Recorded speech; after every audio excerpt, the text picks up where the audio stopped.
Oh, they did. I mean, you could tell that there's like a lash out. We're going to be raunchy. We're going to have big boobs. We're going to have all the guns. A shocking amount of gun violence. So many guns as a way to kind of like murders so many people. Yeah.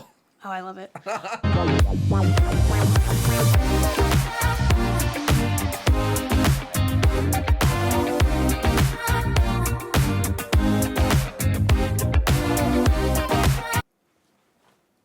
Wayne's World.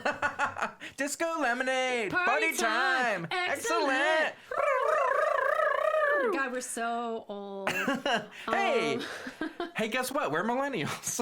If you haven't figured it out. Oh God, yeah. You think from our choice of topics? Welcome in. This is Disco Lemonade, a podcast live stream fun thing that we do where we talk about media that is nostalgic and usually from the 90s. It's not on purpose.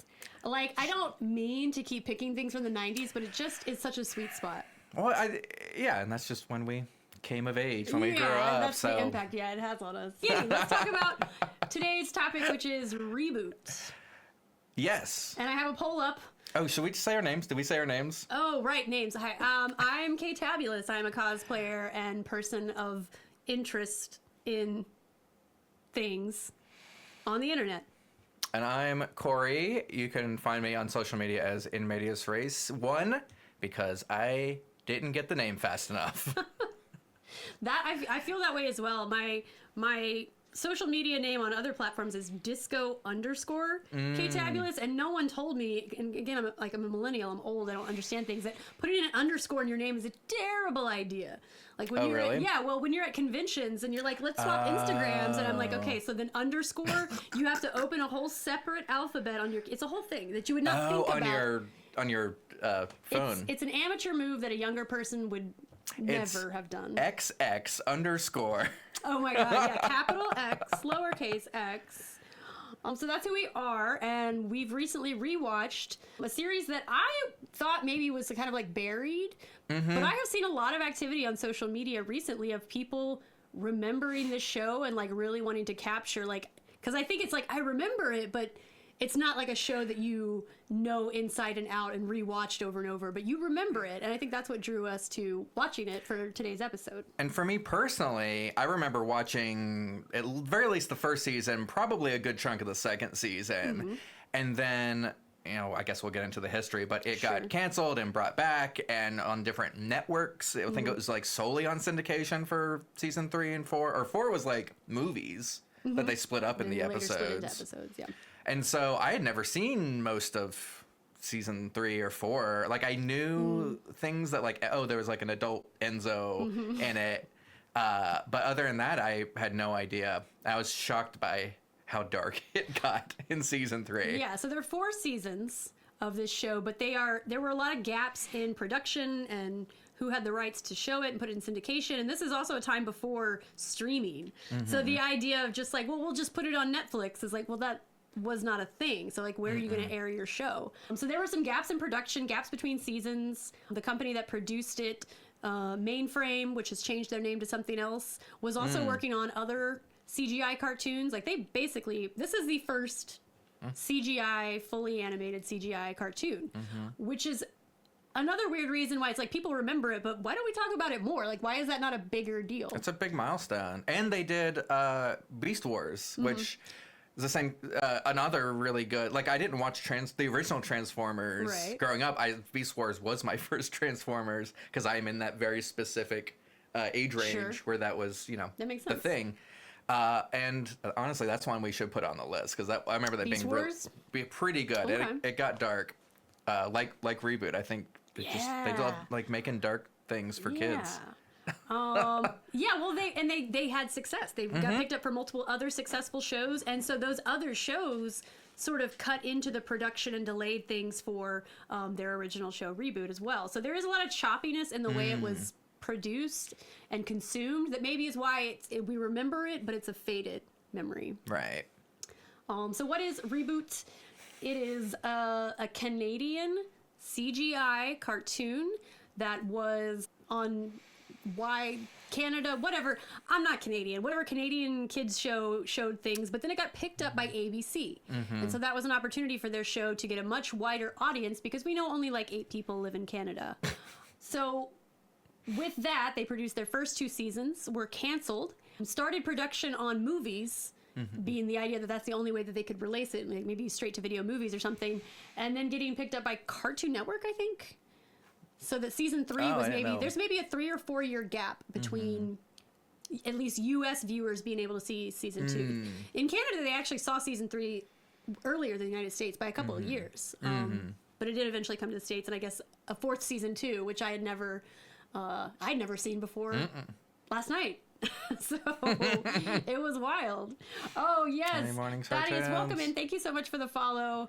It's all about Saturday morning cartoons. Yeah, that's really honestly the inspiration that led us to doing this. Was just like, what if we just watch Saturday morning cartoons all the time? And then it's like, well, what if we talk about them on the internet? If we talk about them in like a critical analysis way, then it's not sad. It's not. It's not depression for rewatching all this stuff. We're not children. We're scholars. We're scholars. This is This is almost like a job. Or both, yeah. Yeah, this is definitely like a job, and we're super professional. So let's talk about why we already have, but why is Reboot? Why this? Why is Reboot? Why is Reboot? Why this series for this episode? We've done 3 of these so far. This is the 3rd one. Why are we doing Reboot? Why are we doing Reboot? Why do we care? Why should they care? Yeah, I thought we covered that. Like, it was one of those shows where like we wanted to revisit. Like, I had been wanting to rewatch it. Yes. It was one that I knew that I keep hearing like, oh, it's so good, and it's like it gets really good. And I remember seeing it and being like, okay, it's a cool premise and it was a fun show, but I don't remember it being like groundbreaking other than the fact that it was the first it was just CGI. It was just on TV, and even that like should have, like, this is before Toy Story even, you know, like this was a very trailblazing thing. And I definitely, whenever it came up in discussion as a potential episode, I remembered feeling feelings when I watched Reboot. It was such a buried deep thing, but I remember having very strong feelings. So rewatching the show as an adult was an interesting opportunity to try and figure out why. And as we get into the story beats and kind of the story of the show and the way they build the world, I can see how the tale of its production impacted its storytelling, and also why I was confused when I first started watching it as to why I felt any feelings at all. And by the end of it, I felt all the feelings, and I need to see my therapist. So, because it was one of the best. You're right. Obviously it sticks in our memories as special. We have kind of a clip to kind of give you this is the introduction, the monologue with our character Bob the Guardian, who is arguably the protagonist, but I think it gets more complex than that. Certainly in season 3 when he's just not he's not the protagonist anymore. Yeah, I think at least half the season, probably more, really. Yeah. And I think when you watch the first few episodes, you don't necessarily feel like it's Bob's story either. Yeah. But he is the guy who gives the opening monologue. So the best insight we have into like what is the story, especially first episode, there's no context because they literally just jump right in. They don't do a lot of like welcome to this world. They're like, it's just happening. The monologue is the only preface we get to what the content of the show is. Yeah, let's go through that. I come from the net, through systems, peoples, and cities, to this place, mainframe. My format, Guardian, to mend and defend, to defend my newfound friends, their hopes and dreams, to defend them from their enemies.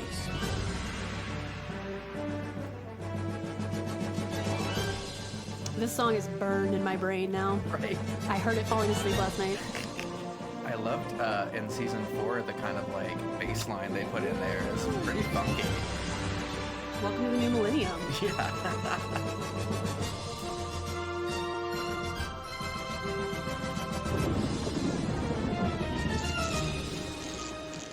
They say the user lives outside the net and inputs games for pleasure. No one knows for sure, but I intend to find out. Reboot!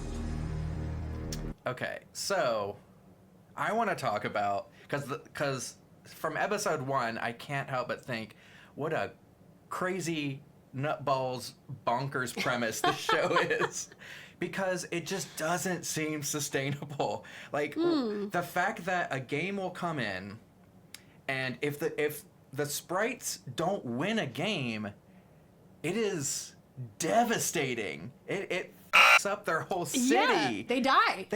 They become little gnolls. Uh-huh. And like that just feels, that's a crazy premise, because it, for one thing, I feel like as a kid it made me like sad to play video games. I don't want to hurt you. I don't want to hurt my computer. But just the, like, I don't understand why that had to be the premise of like, yeah, it turns out when you play a video game and win, it's like a national tragedy inside your computer. Yeah, I have to say, so like the premise is not original, to be fair. Tron, 1981, Sure. Yeah. I want to say Tron. Was it 81? Maybe later 80s. But That sounds about right. Tron was, you know, thank you. Thank you, Mitchell. Rhythm Jenkins, everybody, our fabulous producer. So Tron is, you know, this idea that like, what's it like inside a computer? Because in a world where computers are new, it's such a, I mean, there's no limits. Computers are basically magic, right? That's true, yeah. So like, and that you see that in early what's inside a computer storytelling of just like, it's a whole world with sentient beings. And it is the case in Tron too, that the games are life or death, right? Right. They play the games to live or die. Yes. But it's not exactly the same as the conceit of Reboot, which is just, they don't know what things are. Like, that last line of the monologue is so telling of just, like, some people say the users. Like, so they don't know what their reality is, right? They're just living inside a micro world that they don't even realize is a micro world of just, like, people sitting on their butts, playing video games, eating chips. Like, for them, it's just like, oh, the mysterious game, a video game appears, and we must play it to live. It's wild. It's also wild to me, and something that irked me a little bit is they just use computer words seemingly at random. Yes. Which is just like, that's not exactly what that means. Yeah, it is just a lot of like all words are just like computery. Yeah, like the net and the web, which are two completely different things in the show. In the show. Really shouldn't be. It's just. But when you think about it, this show was created and aired first in 1994. Right. And it's, by the time they showed their last episode, it's 2001. So think about how much, like, first of all, we didn't know what to call it necessarily in 1994, right? It was like the World Wide Web, like the net. Like, there was a lot of cute little words for this. Information superhighway. The information which you don't hear at all anymore. If I said that to one of my 7th grade students, they would look at me like I was an insane person, which they always do because they're kids and I'm a teacher. But like... Sidebar, there was an episode of Wishbone, which also maybe we should put on the list, where one of the kids like found a chat room that was encrypted and he like broke the code by hand, which is crazy in and of itself. But there's a line from the parents, one of the parents, that was like, "We don't need you driving the information superhighway without a license," which is just very much of the time. Okay, yeah, for you it's just a computer. Well, I think that's the idea. Is like it's a computer. They live in a computer. And the idea, the premise of the net, the way that they're exploring that is actually by the time I got to the end of the series, I was just in such a headspace of like, this is just like a metaphor and also like a historical document of creators reacting to the emergence of the internet existing, which we know has a huge impact on all media today. But I feel your like the frustration with like they just use random computer words. Like, I mean, some of it's kind of cute. Like books are readmes. That's like, I did. I mean, wrote that's the readme whatever. on that. You know, there's like some cute stuff in there, but it's also sort of like it's very much feels like the 90s in the way that like we didn't quite have the precise vocabulary, and most people really didn't know what's going on in a computer. I mean, most people still don't today know how the internet works and how computers work. So.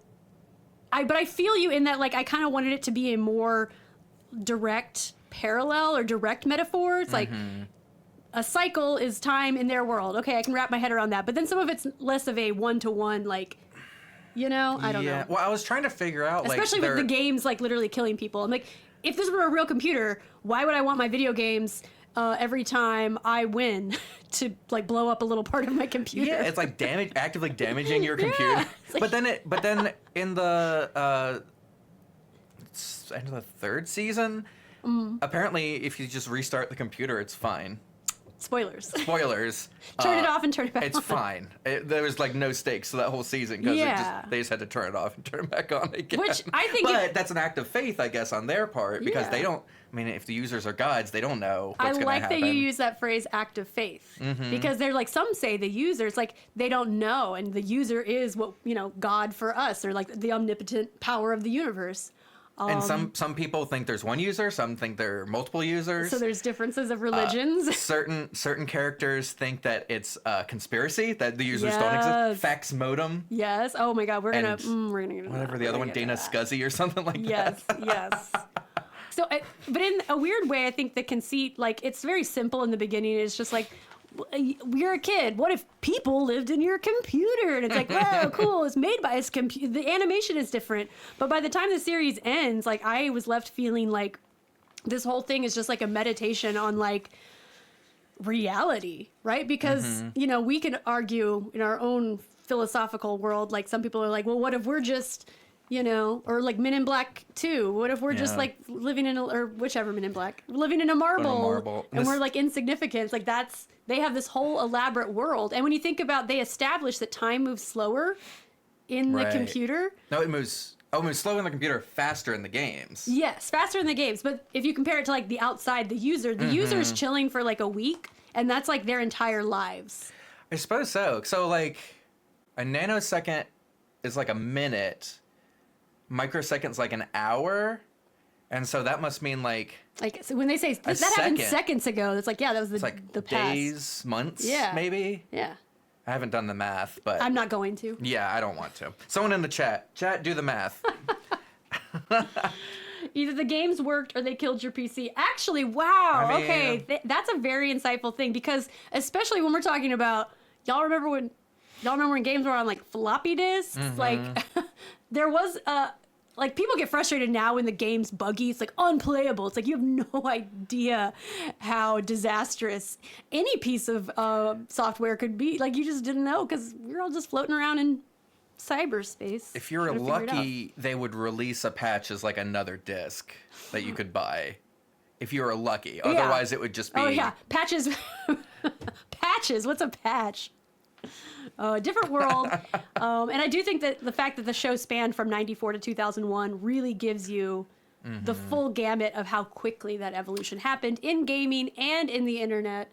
And visually. And personal computers, yeah. You can see huge differences between seasons. Yeah, like wild. season 2 and 3, they added shadows, which is a big thing. Whoa! Well, in this the Wired article that I sent you, I think they did mention that like one of the reasons they put it in a computer, similar to why Toy Story was about toys, is because the limitations of computer graphics at that time. Shadows were hard to do. There weren't really shadows, and so they were just like, it's in a computer, that's why there's no shadows. Yeah. And if you look in like the first 2 seasons, anytime stuff did have to be in the shadows, you could tell it was just kind of like post-processing, like they just darken certain areas. But then when you get to season 3, you can actually see like the fine shadows from the hair, from the glasses. There's like, they added eyelashes. Eyelashes, yeah. The detail.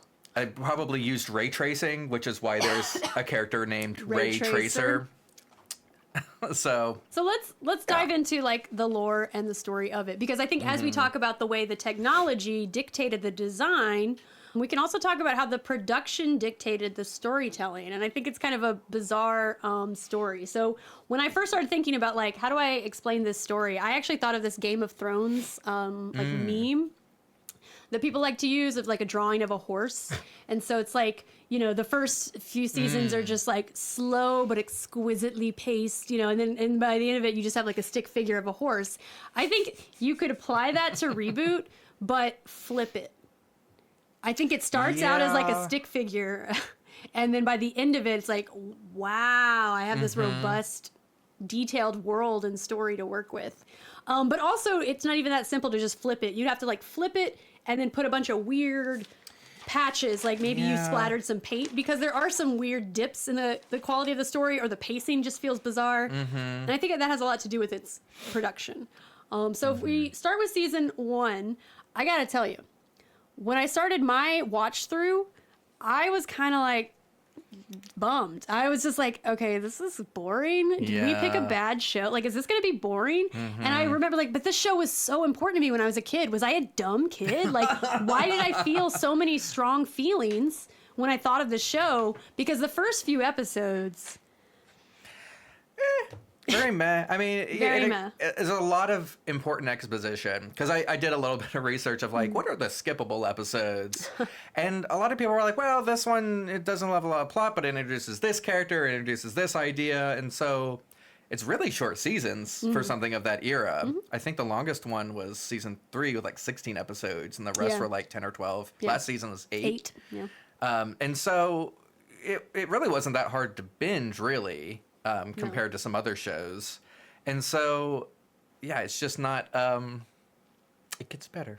But like a lot of the stuff, like the pirates, like the actual first episode with the pirates is that season 1, though? is it season 1 or 2? I think it's season 2. Oh, Maybe okay. not. I'm pretty sure it's season 2. Things don't really start getting... I'm going to pull up an episode Yeah, list. pull up an 'cause I'm episode gonna list. forget. I definitely feel like I learned with some of my research that part of the reason the stories felt so, because it's like you get this monologue from Bob, like, I come from the web, and like you get all these little hints of things that's like, okay, so there is some detailed world building here, but then you don't see that play out in the episodes, and like there's nothing in each episode to like explain to me. So there's a lot of me being like, what do you mean? Like, you're talking in all this jargon for your world building, but you're not explaining it to me, the viewer.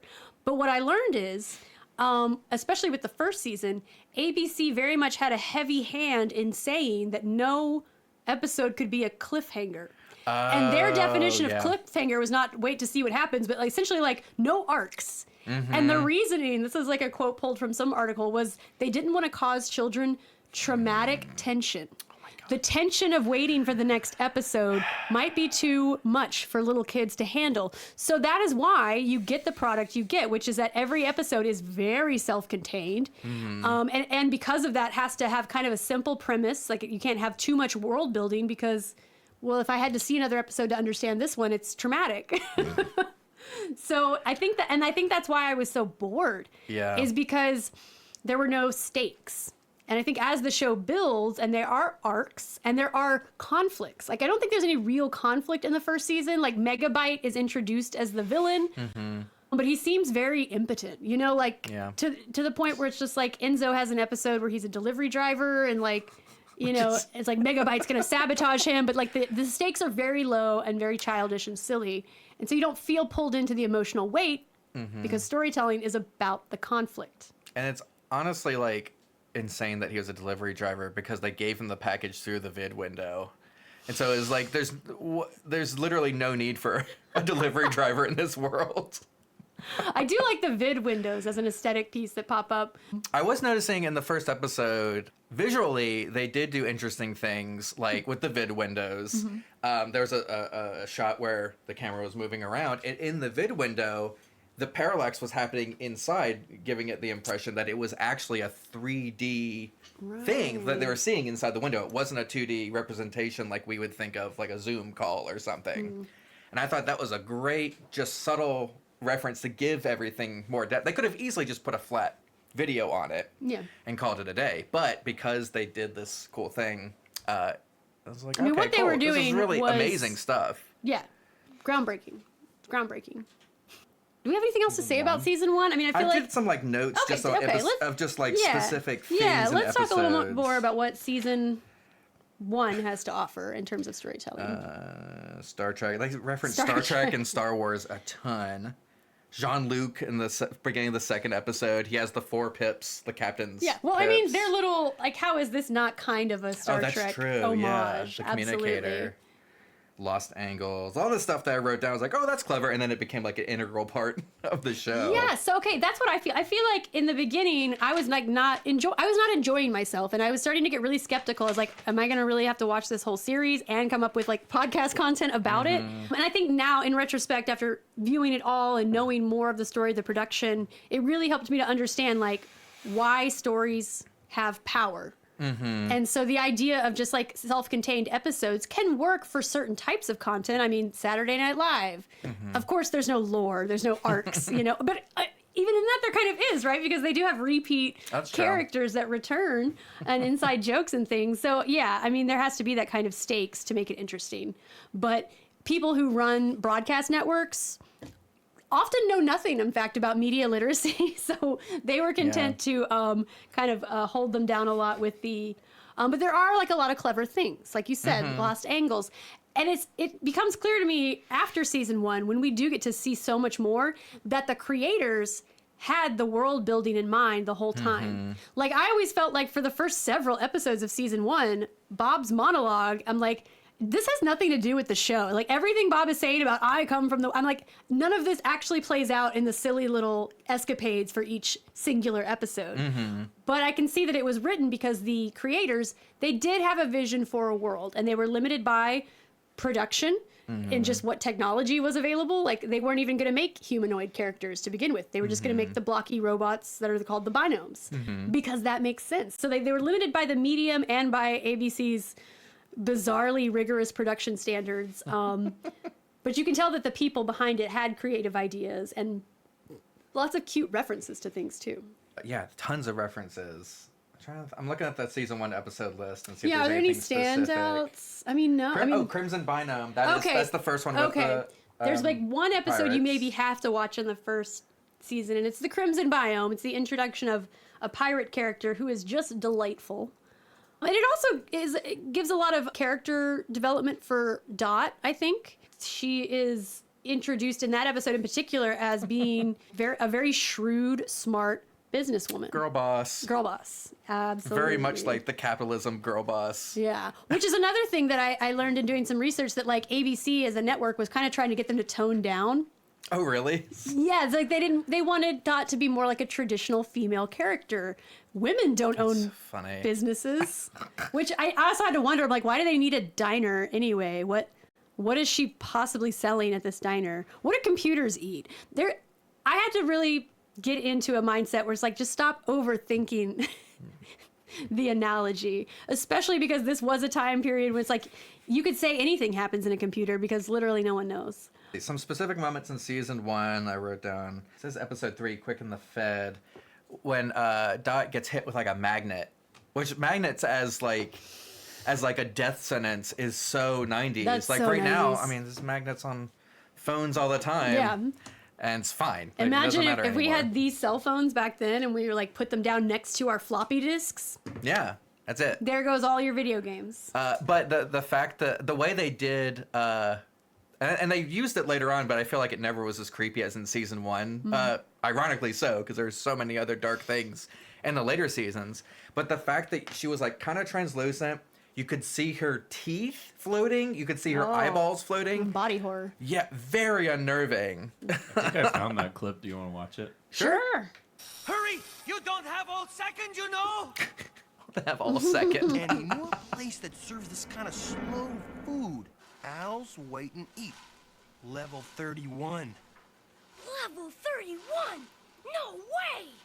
Level 31? Oh, yeah. Oh, wow. You Ah! can't go there. Jesus Christ. It's too Yeah, it's creepy. Super creepy. And the way she's doing the Max Headroom kind of skipping. Bob, but it's my problem too. Vid, use a window to call. Not another word. You do the relaxing, I'll do the singing, Truly okay? disturbing. Yeah, it's giving Man, Mars she's Attacks. really adamant. Which they directly Which they reference reference as later. well. Level 31? Can I? Huh? I'm counting like a on you modern here, video game. And so is your sister. Hang I on there, mean- Dot. Shots Bob's on the fired. job. Looks like a Bethesda game. Got him. Yeah, like, it was interesting watching that and thinking how, like, technology and how we represent it in our because, you know, everything that we understand about the world, it's a language within our mind, right? We navigate the world based on however we speak it in our heads. And so the sounds and ideas that we associate with technology are different now. in just our lifetime, kind of growing up with we basically grew up with the internet. Yeah. And I just think it's interesting, like the skips and kind of the modem-y sounds. Like there are things that we associate with technology and communication, visually and auditorily, that aren't the same. It's different. Yeah, we still Completely say foreign. rewind. We still say rewind. Do young people still say rewind? Yeah. Yeah. Oh, I guess I have part heard of some of my students say rewind because if they grew up with their parents saying rewind it. You know, they've never watched a VHS tape in their life, but their parents might say like, "Oh, rewind that," and what you mean is like scrub back on the YouTube video. Didn't have a dedicated device for rewinding tapes. Okay. Nostalgia Let's move on from our nostalgia and also to season 2 because that is really when you're like, okay, there's some stuff here. I wanted to say one more thing about season 1. Wizards, Warriors, and a word from our sponsor was another standout episode in season 1. Oh, Mike the TV. Yes, not only because I do truly love because it's like a lot of D&D references in there. But I do like that Mike the TV is kind of fleshed out as a character. He is. Oh, he sticks with the show. Yeah. Like you think he's just like a bit, but then it's like, wow, he's all the way And he's through not to the final episode. the way he talks is fascinating to me because it is a lot of like reference humor, Oh, but yeah. it's not non sequiturs. Like it's all he's saying his dialogue, he's saying what he needs to say, but it's not. I don't know. It's interesting the way they kind of like ride that line in an interesting way that doesn't feel like he's just saying random things. Yeah, I mean, they do creative things with Mike the TV as a character, and it's also funny that like he's a TV. So in a way, he embodies sounds and references and visuals that we associate with a totally different era of TV. I mean, I don't even know if do kids even call it TV anymore? I really don't know. I literally, because it's so different. So the idea of like commercials and like tune in next week, not like just Right. Google it and find out what happened. You know, like those things, it was a different medium. It was a different way of telling stories. And you see that reflected in Mike. And the name itself is a reference to Willy Wonka or Charlie and the Chocolate Factory, Mike TV. Mike TV. Oh, I didn't even pick up on that. That's amazing. Which is like, yeah, the 70s were a different era of television. That's right, But I because think Mike they- is kind of like a throwback a little bit. Which, in a way, in Willy Wonka, I can't remember if it was like in the book, but in the movie, the Gene Wilder movie, their idea of how TV worked is almost similar to this. Of like, it's basically magic. It's just like a magic box. It's like, yeah, we'll just send a candy bar to everyone in America using TV. Yeah, and I think like it's so easy for millennials especially to just be like, oh, remember when, and like younger people would just be like, we literally don't care that things were different, Dad. But what I find more interesting, just from like my background as a history student, is just not just like, oh, technology was different, we all grew up a little different, things were a little different, but like this idea of how the changes in technology have changed our storytelling. Yes. Which has been my favorite part of doing this podcast and looking at media in that way. Yeah, which makes a lot of sense because form follows function in a lot of ways. Like the way that stories were told in silent movie era is so much different than the way stories were told in the talkie era, and then were different than in the later in like the 70s when like, Or like blockbusters. Greek theater, Greek theater, thousands of years ago. drive-in road shows. Yeah. That was a completely different way to view media. So yeah, like to say that things are better or worse is hard. Yeah, it's not about, so it's not, but it's not just about nostalgia either. It's not just cheap nostalgia. It's just like really thinking critically. And I think this is a great show to kind of have that conversation about media and technology. Also, it's just a lot of fun. Let's see what else. Oh, whatever is in episode 4. Oh, Medusa Bug. I think that was the introduction to Hexadecimal. Hexadecimal, what a character. But one of the things I wrote were there are computers inside the computer. That's a good point, yeah. Like, does that mean there's more people inside that computer? It's How like that far down episode is of it? Rick and Morty when they make the Yes! microverse and then there's a microverse within the microverse. Teenyverse. Teeny. And then I just wrote, also, I think that might have been the first time they said the word GameCube. Yes, And I was like, I was like, GameCube! Woo! Which I don't think that was not a reference. No, That was a long coincidence. before That was a Nintendo coincidence GameCube. to the fact that there would be a thing someday called GameCube. Oh, episode 7. Oh, that's the Crimson Bino. There's a Crimson ton Bino. of Star Trek references in that specific episode. Oh, and it makes sense because, pirates are the first explorers. The way that they warp off is like the Enterprise. Okay, that's Dot cool. saying he tasks me is a reference to Moby Dick, but it feels much more like they're doing a reference to Wrath of Khan, which was, you know, in itself referencing Moby Dick, but the fact that there's so much Star Trek stuff in here, it makes me feel like that was more a reference to Wrath of Khan than Moby Dick I itself. love that too. That's like media references known media of its time, but then the next generation references media of its time, which was referencing this. It's like it's a weird telephone game of the entire human collection of, I guess, art. We always go this route. We're talking about a kids' TV show, but like also we're gonna dissect society. Yeah. That's exactly what this should be for. Which is, I think that's how I've always watched cartoons, personally. Let's see, episode 10. Oh, episode 10 was probably my favorite of the first season, because that was the one with like the talent. Oh, and Talent Mouse. No. Oh, no. Episode 11 was the one. Okay, well, hold I your had- thoughts on Talent Show. Okay. Because I promise you, we've got lots to share on Talent Show. Okay. Let's talk about how the show kind of evolves moving forward. I do love when they introduce Mouse for the first time. Amazing They character. mention her before you see her. See, I missed that. Is in the Crimson Binome episode. There was like a little symbol. It's like, oh, that's a symbol for a mouse. I know didn't pick her. up on that. That's And so cool. It was like it allowed Bob to be hidden. Like he became a hidden file, and so he Oh, hid, and that's how he right. escaped. But yeah, they mention Mouse before you see Mouse, which is, Which shows that they had full intent from the beginning to have a show with arcs and lore and world building, and it wasn't just crappy writing. It was a concept that was so amazing because it was the first CGI show, but they had to squeeze themselves within the production's very bizarre standards for no tension. But in season 2, things start to pick up. I mean, I will say the first few episodes of season 2 I feel like are similar vein. I'm sitting there still at home in my rewatch being like, when is it going to get fun? Because I remember this was very fun. But they slowly start to drop things in. We get a few more characters. We get Mouse, who is a character from Bob's past as a guardian in the supercomputer. And we get a new friend for Enzo, Andrea. yeah. She comes from a game. So now Enzo finally has a peer because he definitely Yeah. feels very out of place in the story. And it's interesting the way they justify that too. The idea of like, oh, they are really the only humanoid characters. They are.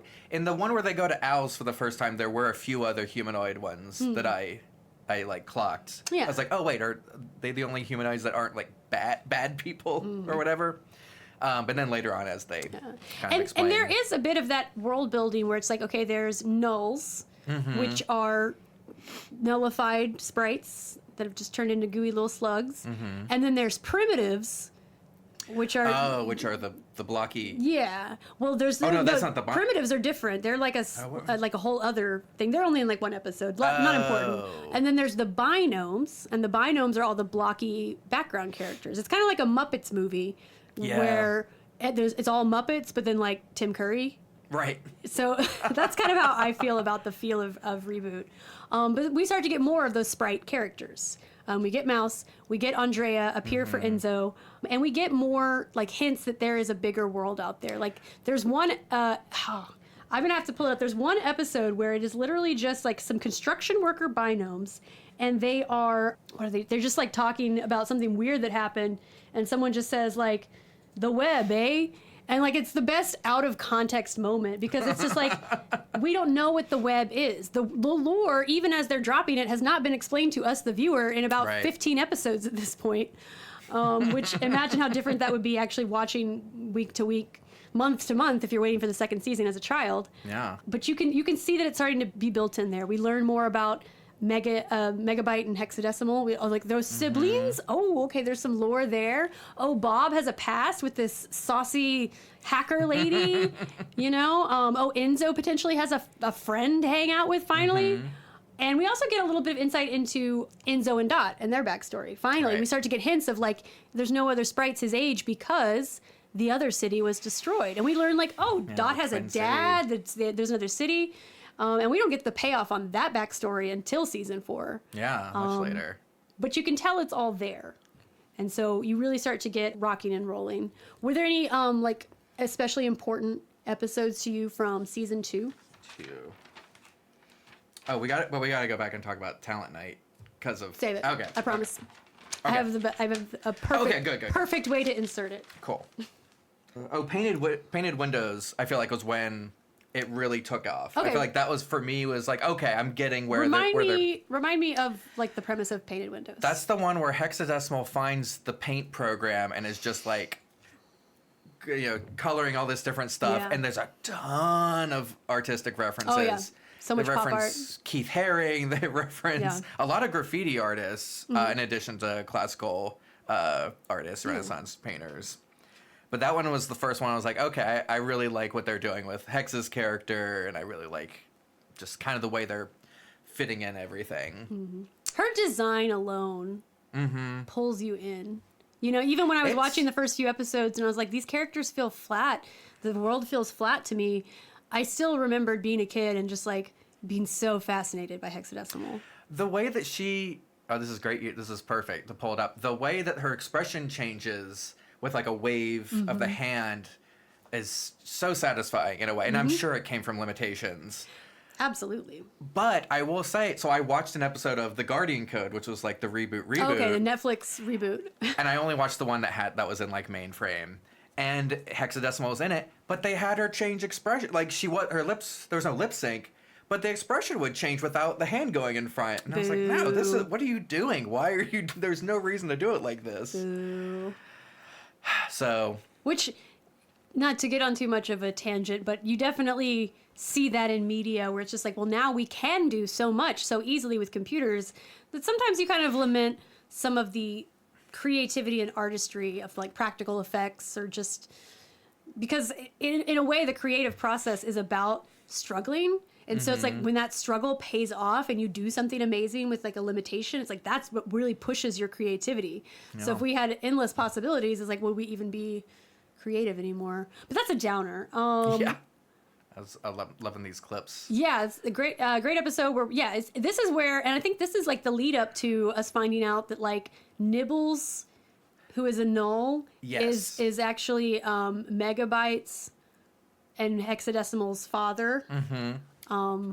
Father, yeah. And so like they call him dad. I'm just like sitting here like, okay, we got some family shit now. So like now we're doing lore. We have past, we have backstories, we have hints of things to come, the way that they're always foreshadowing like the web. And then I think there's an episode where it really gets real, close to the end of season 2. And I have much more to share on this episode at a later section, but it's a parody of X-Files, and we get the first conspiracy theorist in Fax Modem, who's a parody of Fox Mulder. Great. And it's the CGI, I think, is that the FBI? Yeah, they're the CGI instead of the FBI. But the whole thing about that is that they're tracking a web creature. So now we have this idea of like what the web is like, and it's the Wild West, like outer space, or it's the land of pirates. It's very Treasure Planet, in fact. I guess which so. It does predate Treasure Planet, and Treasure Planet is an actual space, not in a computer. But anyway, but it's got a lot of pirates.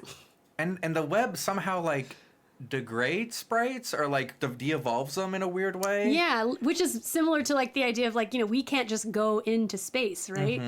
We would not survive outside the atmosphere. So there's an idea that like if you're meant to be in this computer, you can't just go into the web without a ship or an apparatus, which I think is a meditation on like the world of the internet being new and scary and fascinating to people at that time period. Yeah. And from a narrative standpoint, I guess giving them a reason like, well, why don't they just always leave? Why Yeah. don't they just go somewhere else in mainframe? And the wildness of the internet becomes kind of a huge theme, really, of the show. But this is the first time that we hear, first of all, about the web, and also the idea that maybe something is amiss with the Guardians. We don't really, honestly, Bob's always like, I'm a Guardian. And like, for the first season and a half, you don't even know what that means. That means nothing to me. You have not established the world building to give that weight. Right. But we finally start to see some world building. We get to see some of the other Guardians. And also get this idea that's like, maybe the Guardians aren't just like purely good guys. Maybe there's other stuff going on. Maybe there's politics. And that's when it starts to get kind of meaty. And we find out that Bob was a bit of a charlatan coming in the first time, too. Yeah. It turned out, he wasn't a veteran. He was literally like... He's like Enzo. He wasn't even... Yeah. The parallel to Enzo is like, I think, really important in storytelling. Yeah. And then we get to season 3.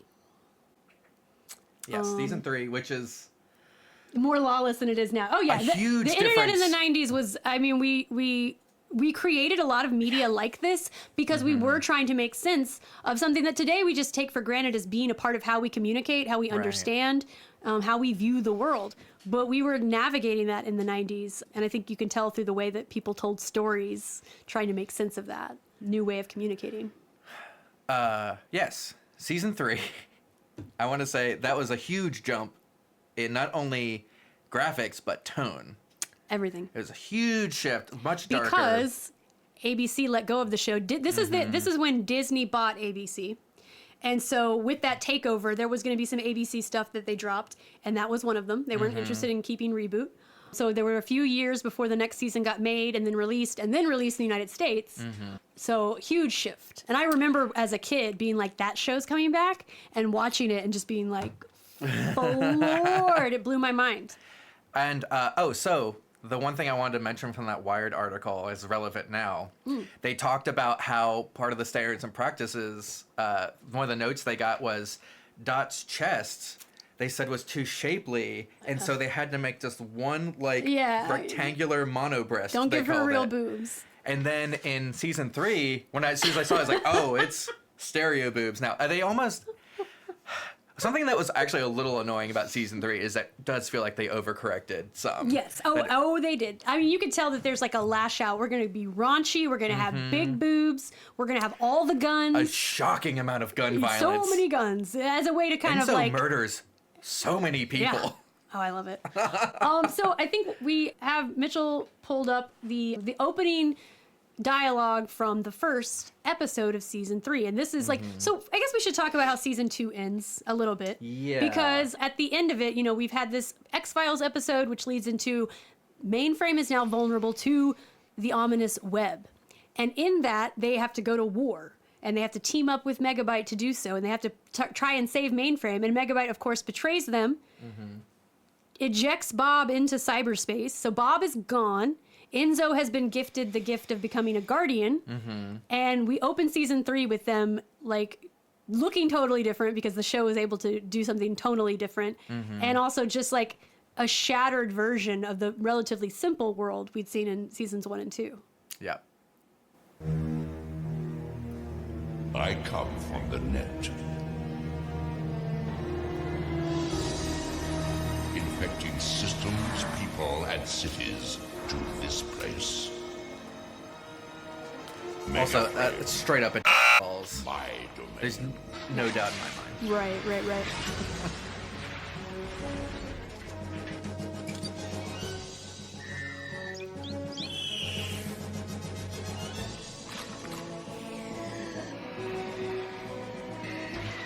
Giant gun.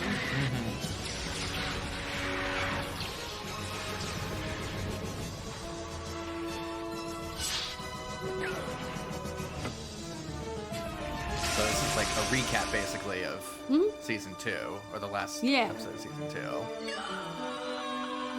My format, virus. To corrupt and conquer. So you can imagine, being a kid and maybe seeing this show, and then a few years later, the first thing you hear is Megabyte doing the opening dialogue. Like, the bad guy is, in a way, taking over the role of the protagonist, Bob, who is gone, and now it's Megabyte. So what we get in season 3 is kind of the first few episodes is just picking up where they left off. Enzo is trying to become a guardian, and it's immediately clear that, like, it's Enzo's story now.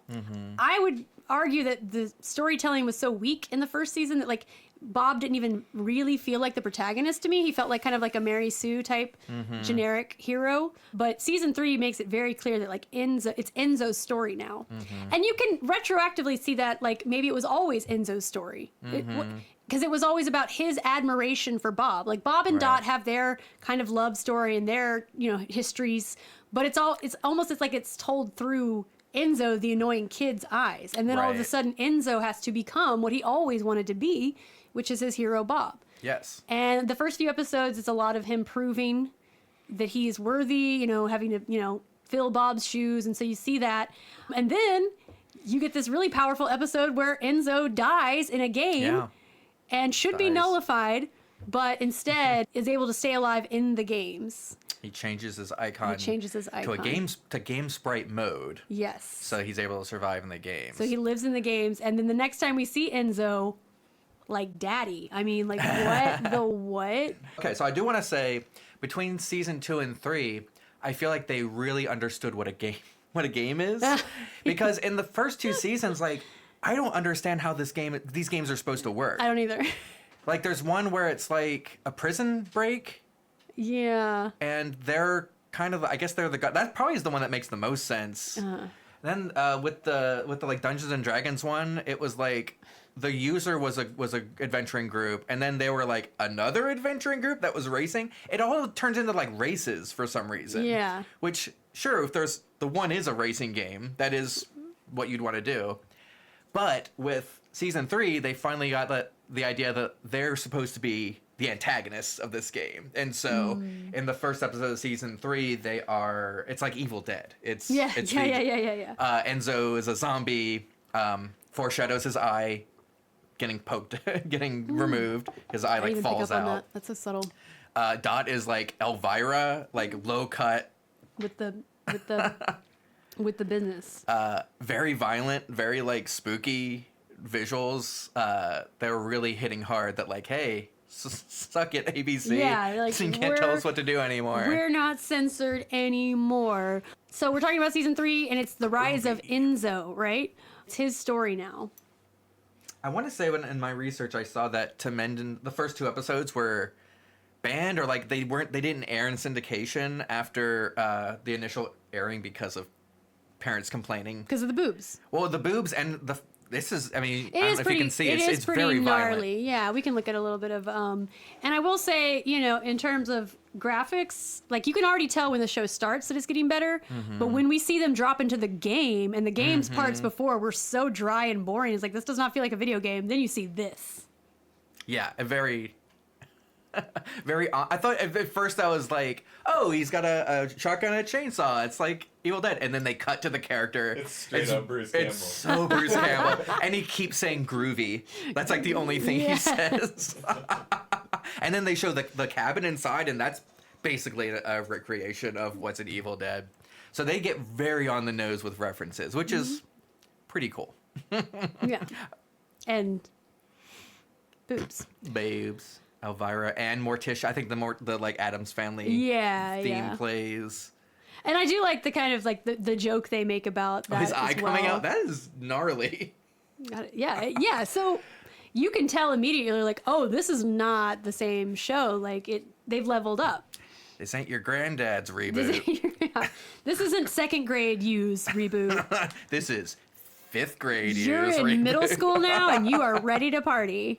You're about to learn what boobs are. Yeah. So it's in these first few episodes that Enzo is proving himself, and we're starting to see what direction the show is really going to take. And it's kind of shocking, but then it becomes like just 4 or 5 episodes in when Enzo gets stuck in the games, and then immediately the next episode he's aged up, and so is Andrea, and they're both like hot. So you're like, oh, okay, I wasn't expecting these changes. The show gets progressively hornier. It gets really... By the end of it, it's so horny. It's like, how even did this happen on television for children? I want to say I did write down because hexadecimal changes, her outfit changes, I wrote down hexadomisal. Because it is straight up like black leather dom Garter outfit. belts, the whole thing. The whole thing. Not subtle. And with this, like, kind of it's like a season change within a season, we see the new intro is all about Enzo, and he's just become a completely different version. I also wrote down, I don't care for flesh-colored Enzo. That was the one where he's like Elmer Fudd. Oh, that he was had like a big head. That was very upsetting, but I mean, I kind of liked it for being so upsetting. Also, the fact that Andrea is always a biker for some reason. What is it with you and bikes? Yeah, I don't understand. But is that her subconscious coming through? As like she always, because within that world it was like Looney Tunes. There's no biker character in Looney Tunes. Yeah. Anyway, that's a weird episode, but I like it. Yes. That's how weird it is. I do feel like I love the episodes where they took the big swings. Oh yeah. Yeah. which ABC, I guess, was not willing to let them do, which is crazy because, like, if you know anything about what, like, especially, like, younger, like, 5 to 8 kids watch on YouTube, it's always the weirdest stuff. Those kids love weird stuff. Coco Melon. Yeah. It's disturbing. Let's watch. Yeah, so this is the new Enzo, and it blew my mind as a child, and it had the same effect as an adult. And I was just like, wow. I like the way they did the episode titles was like V3 because I was like, one point, why would they do it like that? And then it's like they split it up into 3 arcs really. Yeah, and so yeah, that it was is. the like 3.2. Yeah, it's a new arc. Yeah, that with a makes new sense. intro each time. Yeah. Which is super cool. I live in the games. I search through systems, peoples, and cities for this place. Mainframe. My home.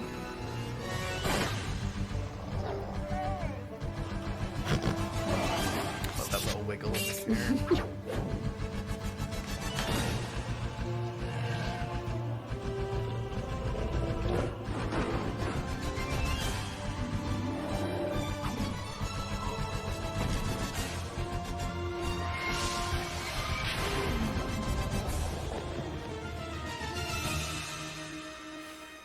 My format?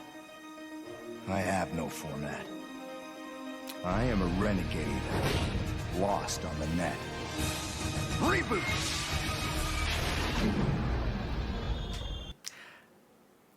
I will say, Grimdark Enzo was probably the dip for me. Wow. I hot did take. not care for Grimdark Enzo.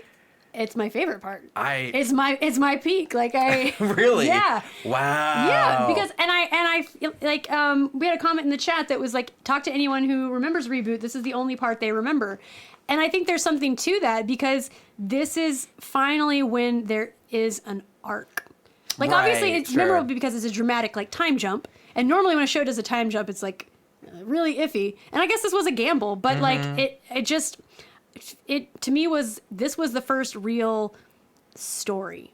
Yeah. Because it was almost like this could have been the start of a show, right? So like you have this man, what's his past? He's overcoming his past, and they're actively through all of the adult Enzo arc, you know, they're searching, but they're also having episodic adventures, which for me feels very much like Hercules or Xena, and then it's like one little adventure, but also we're always headed towards, you know, some big bad. It reminded me a lot of Gargoyle's World Tour. Oh, you're right. It's yeah. You get to have little things, episodic, different adventures, but it's all part of this arc. And I really like especially the 3-episode arc of Enzo. You first meet him, and you know you get to see this whole new Enzo and learn a lot about him. He doesn't want to be called Enzo. He's Matrix. And they go to a system that's been destroyed, and he has to like basically babysit a kid, sprite. And it's supposed to represent like younger him. So in the first episode of New Enzo, he's confronting his younger self and the weak person that he laments being. Yeah. And he has to kind of confront his childhood self. And in the next episode, they meet a group of heroes, and one of them reminds him of Bob. So he's confronting the pain he has over losing Bob. And then in the next episode, in this like 3-episode arc, Enzo has a nightmare. And in the nightmare, he's returned to Mainframe, and everyone's mad at him for abandoning his family. So he has to confront Dot and how he feels about, you know, his relationship with her. So it's like this amazing way of telling bottled stories, but each one shows you like this is the arc of Enzo. That is pretty cool. Yeah. I will say what I didn't like about it, the reason I didn't like it is I felt he was too mean to Andrea, and she was taking it too much in stride. Yeah. The fact that I can she see was that. like so devoted to him. Yeah. And he was being such a jerk to her for no reason. She didn't like call him out on it, or didn't like it felt like She kind of did. kind of did, but I Sometimes. feel like there was a lot of excusing his behavior of like, oh well, it's just because he's traumatized and just. But I mean, you have to consider that she, in fact, was traumatized too. right, and they didn't explore that, is what I'm saying. Yeah, That- I feel that's like fair. It's a miss. But you can kind of see how like maybe that was her way of coping with the trauma. Was just like Enzo is all she's ever known. Mm-hmm. I mean, her life before Enzo, she was just a game sprite. You know. And you could argue that the fact that she is a game sprite, she was maybe handling the idea of being in games a lot better than Enzo was. Yeah, that's fair. But still, it just felt like, I don't know, just a lot of things of that era of like, the guy can be mean and broody, but the woman always has to be the rock and always has to be doing emotional labor for the brooding male protagonist. And Yeah. that was just like, meh. I mean, I don't think a really lot care of for the that. character work, it's not lazy, but it is truncated because of the format of the show. I mean, it is, at the It's end of of the the day, it time. is still a kid's cartoon. Even though we know Gargoyles didn't care about that, they were still able to convey complex plots in a 20-minute episode. But they rely on a lot of like tropes and shorthands to be like, because I mean, yeah, Enzo, the last episode was a kid, and now he's this, and they just have to very quick fire be like, but it's kind of cool because like you understand the story. It's simple. It doesn't have to be too complex, but it's powerful because Yeah. you get it. You just get it, which I like. And the end of this season comes to, Enzo finds Bob, finds Dot, defeats Megabyte. It's kind of like the world is right again, reset. And then we get another weird pause in production where they make 2 kind of hour-long movies that eventually become 4 20-minute episodes. And season 4 is, to me, where things just like come full circle in such a way that I was having a lot of these moments. It's just like this whole thing is just like a metaphor for the evolution of technology, and also like you now know the full arc of each of our 3 main characters. I feel like it's like I was kind of like, especially through like season 3 when I was getting very annoyed with Grimdark Enzo. I was like, oh god. I think that's where I was starting to feel like maybe this was a mistake. If this were supposed to be good, and I'm like kind of checked out. But then when we get to season 4, it's such a good payoff. Yeah, the payoff is really great. The first arc, the first half, which was one kind of movie by itself, is all about learning the backstory of Dot and Enzo's dad. And it's all about him being a scientist who was crazy enough to believe, and very much it's still in the vein of X-Files too, that like the truth is out there. Yeah. They're like, nobody, the We're not net's not alone. real. It's like, we're not alone. We're not the only computer, and I'm going to prove it. And then, a virus comes and brings destruction to the networked system, to mainframe. Which they always blamed on their dad. On the they crazy thought dad, they thought their dad was the one that blew up Lost Angles. Yeah. But it turned out it was Gigabyte who split into Megabyte and Hexadecimal, right? It was, the virus busted into the 2 networked computers. Kilobyte was in the supercomputer. Kilobyte became Gigabyte. Got an upgrade while they were detaining him.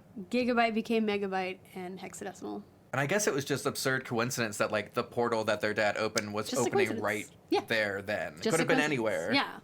And it's funny because alongside this, backstory that we get, we're also encountered with Damon, the super virus. And she's the new villain Which because they- Megabyte's out of the picture for now, at least. And I think they teased out Damon a bit in season 3, Yeah, right? no, yeah. There were hints to the fact that like what's going wrong with the Guardians has to do with something called Damon. So then we finally meet Yes. Damon, and she's a virus that's taken over the Guardians. And I think in her, like one of her monologues, she's like, basically Mainframe doesn't want to connect to the net because they don't want any more fucking viruses coming. It's a good reason to never get on the internet so you don't get viruses, which was a very It's a very real prescient threat. I remember all people the saying like, we time. don't leave our computer plugged in because someone could come into our computer and hack it. Yeah, they're gonna hack our computer if we don't turn it off. I mean, yeah, these were like real thoughts and perceptions about the internet. And at one point, Damon says, to her, I don't know, whatever he is, her henchman, she's like, Yeah. why do they close off when they know the web is inevitable? And I just think Yeah. that, especially that this was airing in 2001, is such a interesting point to come to. From where they began as the first computer animated TV show to navigating everything that they did with production and distribution, and now in 2001, it's just like the web is inevitable. Whereas when they started the show, the web was not totally inevitable. I mean, like we were excited about the internet, but we had no idea what it was going to be. And I think by 2001, we had a much clearer picture of like, oh, what this could be. Yeah, I guess by then, I think some people are probably still thinking it was a fad Maybe. by 2001. Y2K. But, yeah, well, Y2K. I'm surprised Y2K didn't come up at all. I think that, Reboot. yeah. Oh, that could have been a whole extra season. But there was, as I was watching season 4, I noticed that it was in the shadow of 9/11. It was October 16th or something, 2001. And Oh, there was wow. a shot of like a tower falling over. Oh, And I was surprised I didn't scrub all of that. Anything having to do with like terrorism or buildings exploding. Yeah. But also, if it was Canadian made, they probably weren't as sensitive to it. You don't think Canada cares? our brothers to the north. But yeah, I mean, I think maybe the creators didn't even realize what potential they had for metaphor when they were starting, because it was just like, okay, we can animate with computers now. Cool. What if we talk about who lives in the computer? It's easy to animate stylistically. You know, it seems like a perfect match. And then because they introduced the web vaguely in their original world ideas, you can imagine the creators themselves were getting more entrenched in the web and the internet, and it was evolving as they were. So you can only imagine the impact that had on the story they were eventually leading up to tell. It's almost like a Western in a way. Like a new sheriff comes to town, helping clean up the bad guys coming in. Do you have anything else about this arc of season 4? Just that I really enjoyed. I think this was my favorite arc. I loved getting the backstory. I loved Damon's character design. That was so cool. I loved Hexadecimal's new character design, where she turned into a sprite. Yeah. I loved it so much. I wanted her to. I was so bummed that she sacrificed herself. I wanted her to be like a main character, and the way she was like hitting on Bob, it got to a point where I was aggressive. like, did I download the wrong movie? It gets aggressive sexually. And I wrote down Hex turned into Liza Minnelli cosplaying as White Diamond. Wow, I like that. I didn't get Liza Minnelli. I got the actress from the Austin Powers movies who plays Frau. Oh, yeah. Scat! The little, like... Yeah. It's probably supposed to be, like, Judy Garland or something. Yeah, that would make sense. Wizard of Oz, New World, New Beginning. Yeah, I can see the parallels there. Wizard of Oz is always a great tie-in for any, like, world-changing events. And her character design was probably based on... like Metropolis, which would make sense why she looks like a White Diamond, because I think that was also a huge influence. That's fair. We'll get to Steven Universe one day in our Disco Lemonade. Absolutely. And then the second part of season 4, I think, had me the most emotionally invested that I was at any point. Really? Yeah, because so we have this. It's in the idea of like a backup. After they reset the computer world and everything's good at the end of season 3. But there's a backup of baby Enzo, right? Or like little boy Enzo. So now there's two Enzos. There's Matrix and there's Enzo in his original child self. So they've already introduced the idea that like copies and backups can exist. So when we get into the second half of season 4 and original Bob suddenly appears. Right. It's believable. It's like, okay, well, for some reason there's a copy of Bob too before everything happened. And the arc of Dot choosing between Bob as he has evolved through the seasons and what appears to be original Bob was gut-wrenching for me. I mean, I was like screaming at the TV, like, don't marry him, Dot. That's not Bob. But it was just so powerful to me. And also, like, to me, started to dig at maybe the deeper philosophical parts I got from the show of like, because at one point Bob's like, am I just a copy? How do you know who you are?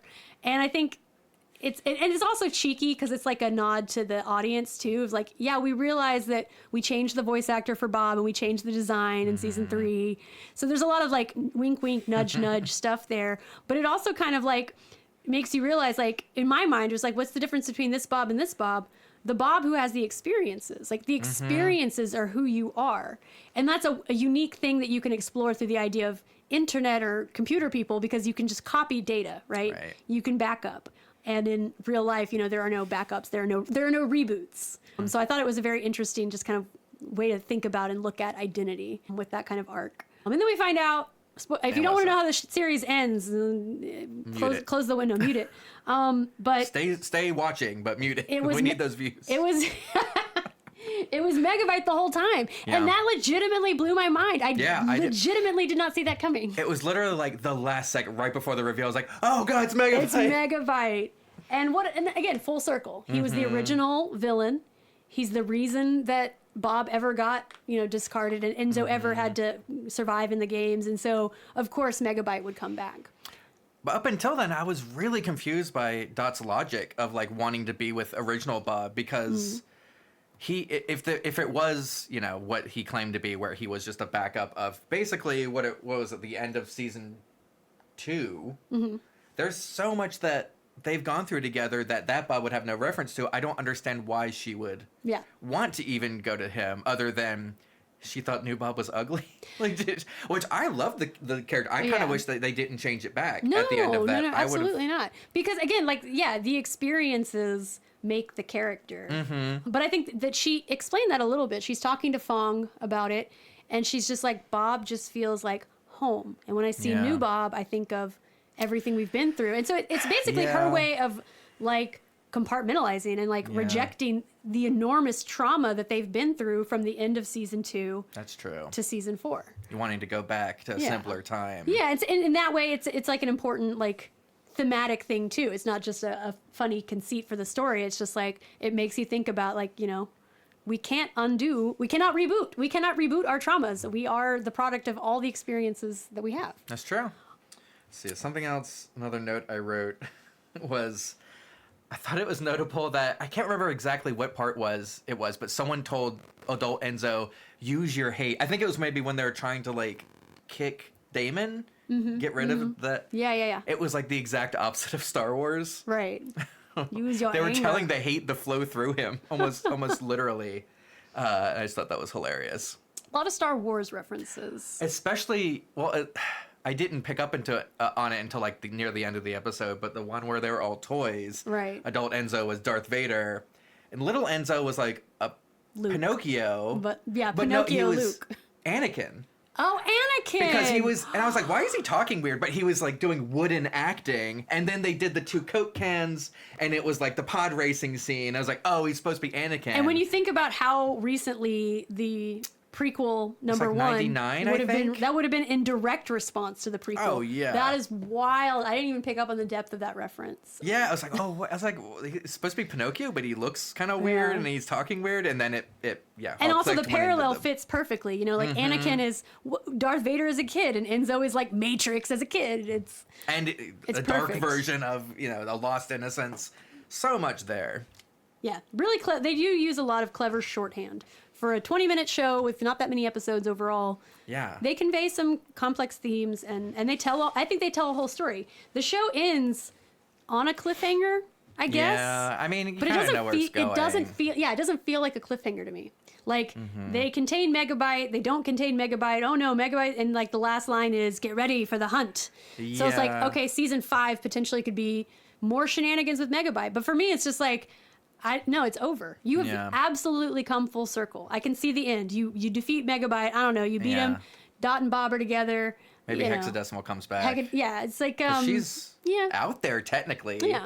She's just the story is told. All the seeds that were planted, even in the choppy, lifeless season 1, there were seeds there, and they are all paid off by the end of the series. Yeah. Yeah, I feel they were just setting it up to be more violent. Megabyte's just gonna straight up start killing people. Yeah, deleting it could have people. just continued on as an action adventure show. They could have kept going, but they didn't need to. They didn't have to. Yeah, it would have, like you said, it would have been a couple episode arc, and then they would have moved on to something. And I know else. I've seen online a lot of people talking about how much they hate season 4. Really? And to me, that makes no sense because that's where it got. I think that it brings everything full circle in such a satisfying way, both thematically and also just story wise. The characters all get their arcs completed. I think it's perfect. Yeah. So even I think most shows that end on a cliffhanger, it's just with the loss, what could have been, and I feel like I lost nothing. This show is exactly the story it was always meant to be. And apparently the creators of the show don't want to say what would have happened just in case. Well, yeah. They want to sell it, but in today's market too, it's listen, I don't care if your property's 25 years old. There's a chance for a reboot or a revamp, whatever. Yeah, I wonder what's gonna happen with this, because they tried a reboot. In 2018, not that long ago. It wasn't good. Yeah, it seemed because I did watch that one episode, and it felt I don't know, it was just cameos of the original voice actors, and it was just okay, they aren't really exploring anything new. Except they did do a bit where Bob did his little spiel in the middle of it, and when he got to the point that's some say that the users input games for pleasure.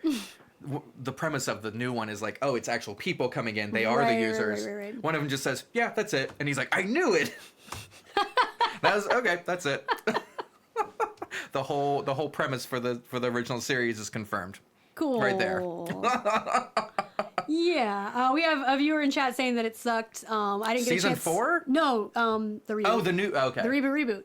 Yeah, the reboot wasn't good. There's like a girl, like a human girl that I guess was supposed to be like a computer thing, but she was acting like robotic, which is weird because the characters in Reboot don't act robotic. No. They're not. They don't act like robots. They're more human than like the human avatars of users in the video games. They're Right. always kind of stiff. Yeah. Which is an interesting design detail. Which you could argue is like, oh well, they have limited input because they're using controllers Whereas or these WASD or these something. sprites are alive. And fighting for their lives. I told you that we were going to circle back to two very important episodes. So we've talked a lot about aesthetic, but there are just a few things to note to kind of summarize what we've already said about story. You can see it mirrored in the aesthetic as well. So season 1, it's baby CGI. You know, it was what it was. You can see it was kind of hard to watch with modern eyes. I will say I watched a few episodes that were just like digital rips off of VHS recordings. Like it had the tags and everything from being on TV. And so that was a nice way to like appreciate like, okay, this is what the quality, you know, of something preserved in this way is, as opposed to like 4K remasters, which people have done on YouTube. You can watch them. So they have the limitations. One of the clever things I noticed they do is they don't show the characters walking. Not that it's much. it's either a bust shot or they're on their hoverboards, and I'm like, that's such a clever way to avoid the complicated animation of walking and running. I started a tally early on. I didn't keep up with it, but characters with no mouth and characters with no legs. I mean, yeah, And easy fixes for that. By like season 2 or 3, it wasn't an issue. But that first season, you could definitely tell It was new territory. They were really trying. There was a bit in the first episode where it was just like a Jetson style, like Bob was moving through his apartment. It was like they really did not want to do walk cycles. I mean, I get it. And then it kind of levels up over time. So it gets deeper in season 2. I think one thing that like you could tell where they were limited, but when they could pull it off, especially in like close-up shots of characters like these, they played with texture in ways that were just like really exciting and just, I mean, I think Mouse is like peak character design. Yes, I love her hair. And that was probably, I wonder if that was done like post, like I kind of wonder if the way because it seemed very flat. So I wonder if they just did like a flat like cell shading of like green and then replaced it in post because it's just static kind of thing. And it's a detail you don't need to have, but it's clear that they wanted to play with the possibilities. And I don't know if they ever really explained, but she has kind of like a paisley design on her skin. Yeah, like a face tattoo almost. Yeah, I was thinking they were going to explain that at some point, but no, it's just what her face looks like. Thought it was going to be scarring or something, but no, just cool character design.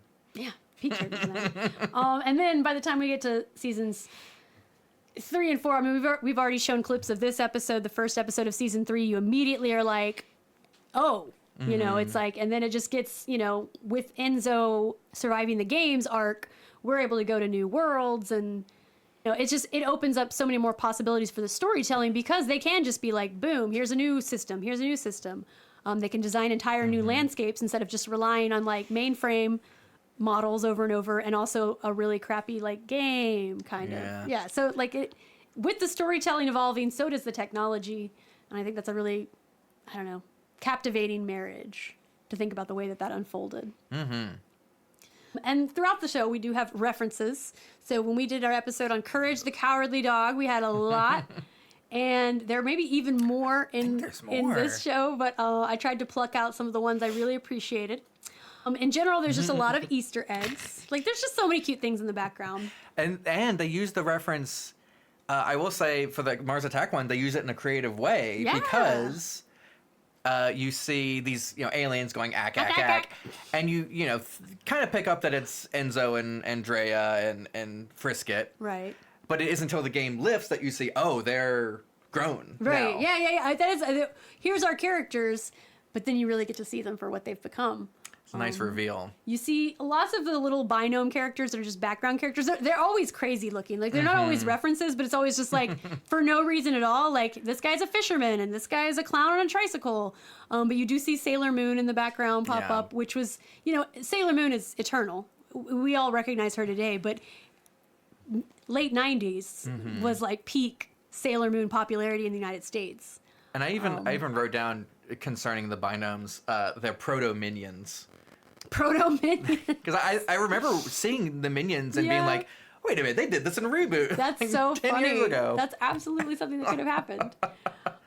You also have, I don't know, Kiss for some reason in one episode. It was just there. It might have been a reference maybe to an album cover because they were on like a building that was coming. I didn't look too much into it, but it felt like a very specific They were watching an reference. explosion. Yeah. And then there's one just like, not a reference really, but a joke that I never got as a kid. And it is this little guy who's always wearing this hat that says toque. Oh! I didn't pick up on that at all. As a kid, stoner? No. Oh, As a kid, I was always like, is that a computer joke? Is that a brand I don't know about? It's like, why does it just say toque? Whatever could that mean? It's fucking Canadian for hat. That's what they call beanies in Canada. They call it a toque. What? Yes.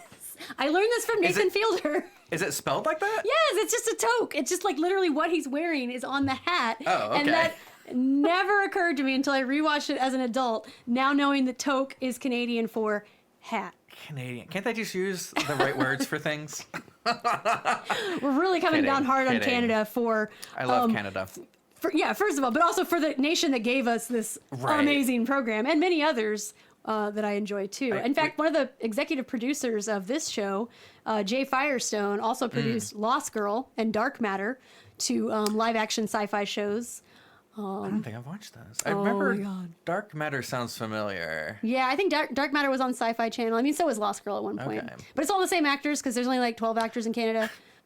But yeah. I guess that makes sense why X-Files was referenced too, because I think a lot of that was shot in Vancouver. I mean, that really that does make a lot of sense. Oh, and there's one final Easter egg that I didn't pick up on, but I found out about through some research, which is this penguin. Yes. It's a Wallet and Gromit reference. Yes. And what's funny, because I saw that, and I was like, oh, is that a reference to the Linux penguin? Which penguin's their mascot for Linux. Oh. But that didn't come around until like early 2000s. Okay. So it definitely It's was Wallace and Gromit. And the penguin is in a couple shots, never explained, no reason. It's just like an inside joke with the animators. And I did read in an article like that basically one of the higher ups just sent a message that was just, I want the penguin deleted. It was basically just like, I don't get your inside joke. Stop putting this penguin in the episode. That's And it crazy wasn't to me. even an ABC decision. It was just like somebody higher up was just like, okay, guys, it's not landing. I love all your little references, but for some reason the penguin had to go. But then there are like deeper references within individual episodes. This is where we get to talk about your favorite season 1 episode, It is. Talent Night. They use the money for nothing. Like just straight up, it's the same. They didn't even do like a binome version of it, which is usually what the references are. They'll dress up a binome in something. Right, yes. But it was just straight up the Dire Straits money for nothing video. So yeah, the premise of the Or episode characters. is Dot is casting performers for like a surprise talent show for Enzo's birthday. And yeah, it's just the guy from Dire Straits music videos. Which I think it was must be the innovative. same company that did it. Probably. Oh my God. I You're imagine it was. absolutely right. There's probably only it was probably this company and Pixar, the only people doing any kind of computer graphics. Oh, you're absolutely right. And like when you think about it too, like, this is like if you watch this music video today, it's just like, am I watching? But I'm sure there was a time where it was just like, whoa, how do they make those little guys? It was the like computer graphics version of Take On Me. Basically. Yeah, pretty much. But this whole episode is riddled with references as well. There's like a stand-up comedian that's giving a lot of just like the 90s. What is it, the Comedy Store with the brick background? Seinfeld. Did you look up what the joke was? No. So he's in binary. He's doing 1 0 0 1 1 1. In binary, what he said was "Take my wife," which is Henny Youngman popularized that. Yeah. that punchline. That's such a deep thing that there really is a joke And when the joke for the viewer is just like, he's telling a joke in binary code. Isn't that silly? They're in a computer, in case you forgot the premise of the show. There's a lot of those little kind Yeah. of like, there was one where they were trying to figure out the code in hexadecimal, the actual hexadecimal. What the code was Guardian, and that was what Dot said her password was for her little Palm Pilot earlier in the episode. So it's a nice little kind of like foreshadowing, Easter eggy kind of thing. There is also, I learned, a binary code joke that was deliberately a f you to the censors at ABC. Oh, what was it? Which this whole episode, first of all, you know, Dot is auditioning people, but she also has this censor lady, right? And so the Right. censor Oh, lady yes. is directly making Emma. fun of a specific person that they didn't like. So she loved that, I'm sure, censoring this episode. And like she shoots down every act that Dot likes, and Dot's just like, oh, you're no fun. Can't stand them. Which is another reference Yeah. Yeah. to It's Singing in the Rain. It's, yeah, oh man.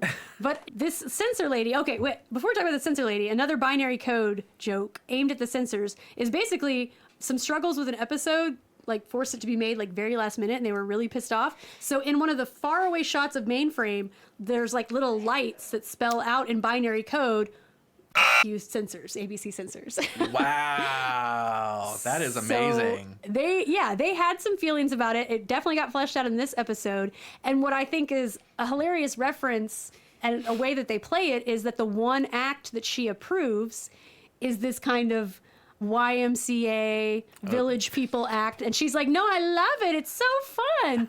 Which, you know, it's a funny reference to the village people, but it's also funny. It's like a deeper joke because they hated the censors, and YMCA and the village people were very much a way for gay culture to be consumed by the masses of, you know, Barry Goldwater loving people, conservative people, and being like, this is so fun. I love it. And just like not realizing how overwhelmingly gay it is. So I think that's great that they make the joke that the censors like, no, this is perfect.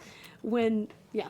And I love that they brought back them for Dot's The bachelorette strip party, club. which was, again, very horny. Unhinged. Like, it was, they were gyrating and thrusting, and it was... From where the show started as don't make the episodes too complicated or have any cliffhangers because kids will be traumatized, to like, here's some strippers. So, wow, what a journey. Yeah. What else did I write for that? Oh, the Shatner, him talk singing Yes, Rocket Man. Yes. Oh, talk singing Rocket Man. Oh, Which that was a good one. I feel like they bring up that character, Captain Quirk. I feel Captain like Quirk. He's come up a couple times. John Lucas come up. Yeah, they became kind of like fleshed out characters a little bit, or at least recurring characters. Any other references? Fantastic Voyage, the episode where Mouse goes inside Enzo accidentally. Oh, it was yeah, supposed yeah. to be Bob. Yeah. Lots of D&D references in the other one. Yeah, tons of references. Thriller, Elvira. Yeah. I mean, The Power Rangers Voltron. Yes, there's an episode where it's, yeah, Power Rangers and Voltron kind of being referenced. Like, and the episode is Nullzilla, so they're also like Right. kind of playing on Japanese kaiju tropes as well. I think like there's lots of little references throughout. It's just, and it makes sense because it's set in a computer which has access to the net, which has access to all jokes and, you know, media that's ever existed. And an easy way to diversify background characters, too, because Yes. it would have been very samey if they didn't Oh, try yeah, to... those little block guys don't look interesting, so they put in these little things. But the biggest, like, Oh, yeah. like whole hog is the entire episode that's an homage to the X-Files. Whoever did the Dana Scully one, that was a pretty good imitation. Yeah, I straight up was like, is that Gillian Anderson? Because it sounds just like Scully. Yeah. It's so good. And I remember when this episode started, kind of having a feeling of like, this feels some type of way. And the way that I included a clip of it too, so that we could watch the way that they do the camera angles and the music. It's not like a typical Reboot episode. It is like mirroring the directional style of how all the X-Files episodes started, which is like side characters, side location, nothing to do with our mains, something spooky happens, and then bum, bum, bum, bum, bum, bum. Yeah. So they very much pull that off beautifully. And sure enough, I was like, yep, it's an X-Files parody. I knew it.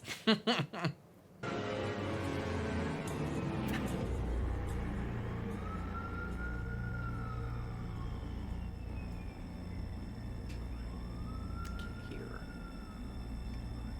Wow. The audio is kind of like that though.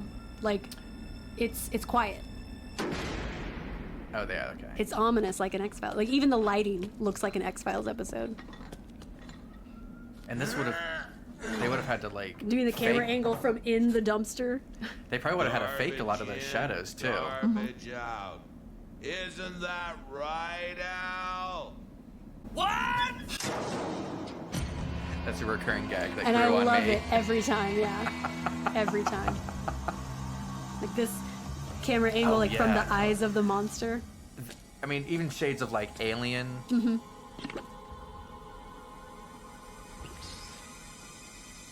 Ew. What have you been cooking?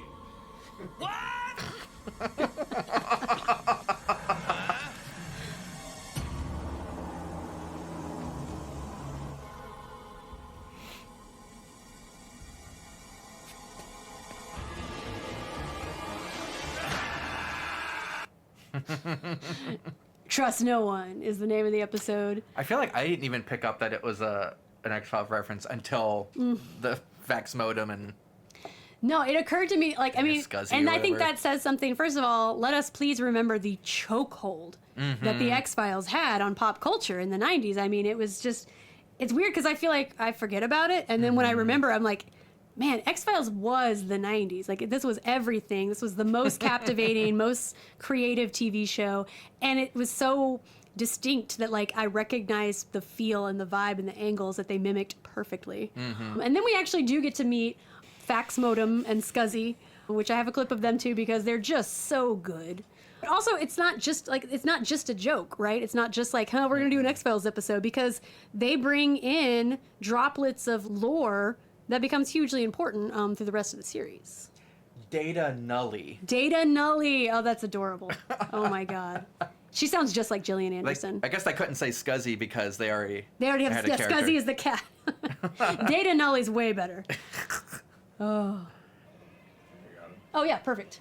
Oh, and the gay server, love him. You Oh, yeah, ask a jeez. lot of questions, Guardian. Progressive for the time. Who are you? Really, honestly. But- CGI Special Agent Fax Modem. CGI Special Agent Data Nully. We couldn't help overhearing you. You're looking for a missing person? Yeah, Dot Matrix has disappeared. Do you know anything about it? There's been a rash of disappearances in Mainframe. Fong sent us to investigate the most recent case. Al's waiter. You work for Fong? We should talk. Fax Modem sounds more like Christian Slater than David Duchovny. Yeah, he's an exaggerated character. Until recently.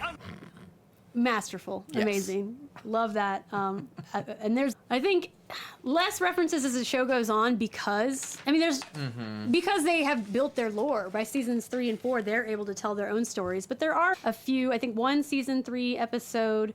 Oh God, it was all. It's all just a reference to Bond. Oh, but then later they had one that was all a reference to Austin Powers. Oh yes, yes. Where literally Enzo Yes. and was a Which mini-me to yeah, which Austin Dr. Evil. Powers is riffing on Bond, which Right. is funny. But no, the episode is called Firewall, and so there's a whole like opening sequence with all the characters being like dun dun dun. But then also weirdly in that episode too, it becomes like a nod to Wacky Racers. Because the Yeah. game that Enzo gets sucked into, even though he becomes like a Bond character, is a racing game. And you have all these like Wacky Racers references, but also the fact that it's in like a child's room, I think is a nod to Toy Story. Had to have And been like, hey, we see your work, we tip our hats to you. Mm-hmm. We did it first, but you guys have way more money than us, and you're doing way better. it's so easy to make toys. Look, we'll do it in one Yeah, episode. yeah, right. So that's a nice one. And then there is the season 4 episode too that is Oh yeah, there we go. just a straight up Austin Powers, which also like the chokehold that Austin Powers had on pop culture for a hot minute in the Yeah. late 90s was just like so much that even this show was like, well, we got to do an Austin Powers bit. I mean, It also makes me wonder, what specifically kind of game was this? Because it almost felt like a Leisure Suit Larry kind of game as opposed to like a spy game. it's Like it was just the user being kind of horny. no, it's just Austin Powers, the video game. You didn't play that? I wish. Yeah. Oh, man. If I had a time machine and I had the power to change anything in the entire course of human history, it would be that we would have an Austin Powers video game. surely there was some sort of Austin Powers video game. Not like this, but... It probably sucked, though, because, like, in the 2000s, like, everybody wanted to make a video game, but we were not... Like, they just released, like, the Avatar game, right? And that's supposed to be really badass. And my partner was asking, like, why didn't they already have an Avatar game? And I was like, because do you remember video games in 2003 or 2005, whenever that movie came out? Like, it would have been crap, as most of those licensed movie games were. So now that we have more we can do with games, you can actually get badass adaptations. Oh, there is. Okay, on Game Boy Color. Oh Behave. Austin Powers Oh Behave is a Rockstar game. Which I wonder what that. Well, it's Game Boy Color, so I don't know exactly what it could be. I'm dead. And the game is called Oh Behave. And another one's mini game based action game. Okay. Okay. How do I get a Game Boy Color? How do I get this game? And how do I hook it up to play it on stream? Because I fucking will. Yeah, I mean, we can make it happen. I think. Maybe not. Oh, here we go. Oh, is this like a review? Gameplay footage? Nice. Oh my god. Is that like Go or Othello? Like, what is this, like a board game within? It is now safe to turn off your Game Boy Color. Oh, fun. Fab DOS. International man in a platform game. They never once did like a platformer, like a side-scrolling platformer in Reboot. That was never... Which is crazy. Yeah. That's where it all began. I guess they were trying to do like specifically computer games, and that would have been more of a console game at the time. Oh my god, one of our viewers is offering me his Game Boy Color. We'll talk later. Please. DM me. Well, wow, what a detour. That was so worth taking. And also, I mean, like, they do play a lot with the games as an aspect of the storytelling. And they could have done so much more. Like, it's obvious that the developers, the writers, had love for video games and made homages to that. But, I mean, there was so much more potential there, really. The games of the time... Yeah. It would have been hard to kind of narratively make it make sense. Right. I could see that. Yeah, if you recall, in 1993, they tried to make a live-action film out of the Super Mario Brothers. It tried and succeeded. And made the best movie ever made. So, log that away. So one of the episodes that I think it's referential in two funny ways. First, that it opens as a traditional sitcom. The episode's called My Two Bobs, because Dot now has to deal with the fact that two Bobs exist, and which one is her Bob, and which one does she want to marry.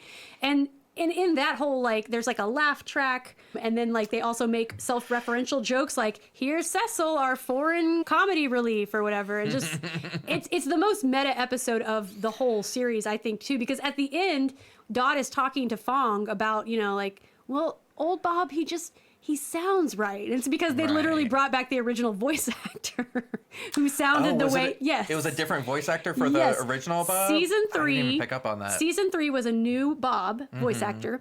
The original Bob voice actor came back and played the role of new Bob. So that's just a very, like, nudge. And also just say, he looks right. He sounds right. It's just like a nudge to maybe some of the fans who were just like, well, why did he change? Bring Bob back. Voice different, can't handle. If I'm being honest, I didn't notice at all when they changed. It's not Bob's very noticeable. voice. No, it's not. He's got a very generic voice. Yeah. It's not. Yeah, I didn't think it was that.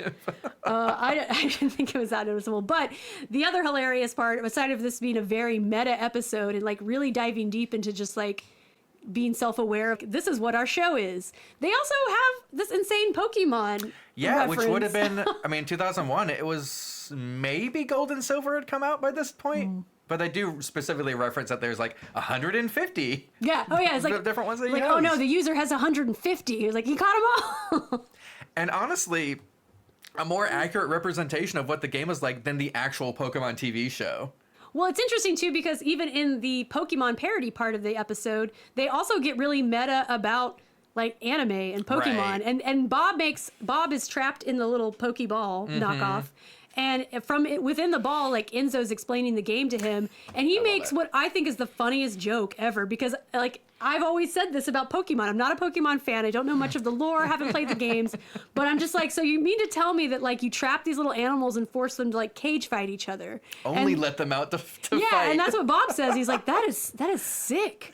And I just love that they're just, like, directly negging the whole premise of Pokemon with that joke. And there's a scene where Enzo is like doing the anime like fly in. He's like, and it just keeps going. And Bob's like, stop pretending to hit him and hit him. Which I think is just another cheeky little like anime, man. Isn't it something? They show the like widen out and there's like a background that he's standing in front of. It's like, why am I doing this? So meta in multiple ways, a lot of references. I can't remember if I had any other specific ones. Were there any other references you wanted to bring up? No, but I did just remember the thing, the like background reminded me when they did the like season 3 recap. At the very end of season 3.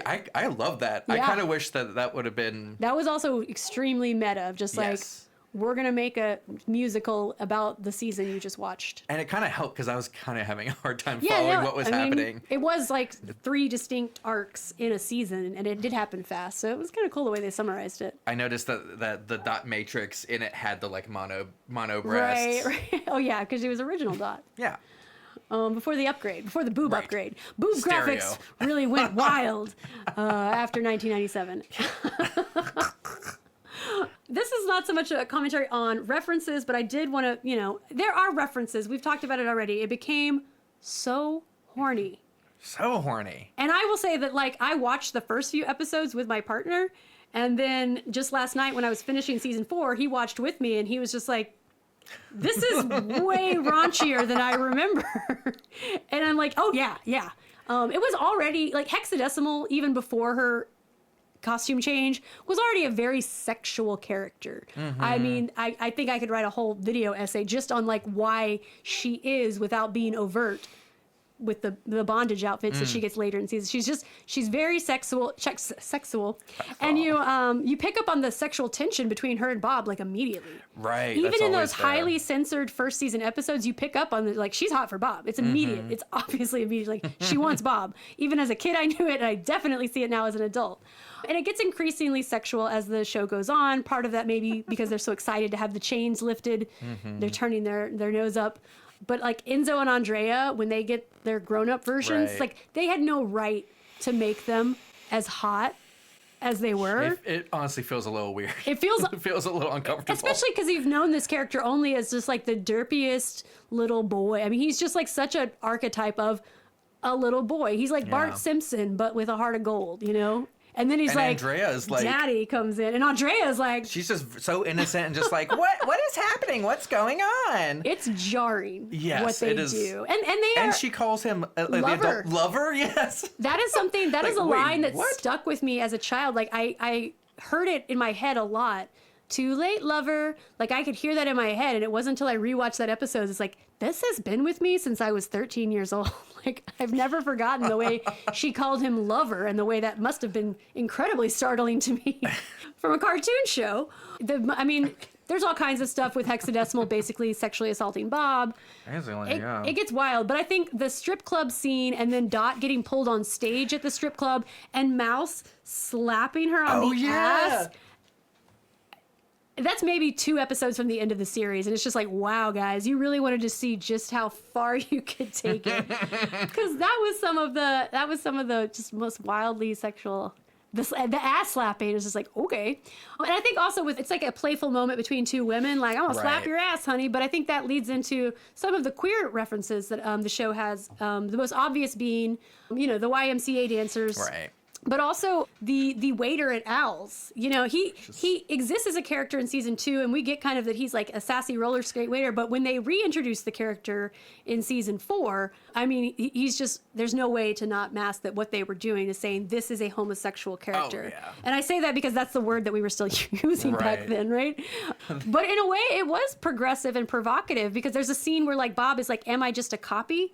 And the little waiter guy like goes up to Bob and he's just like, actually, Mitchell, will you pull up the next set of images? Because I think we can see a thumbnail of him like stroking Bob's leg. And it's like, it doesn't matter if you're a copy. Some of my best friends are copies.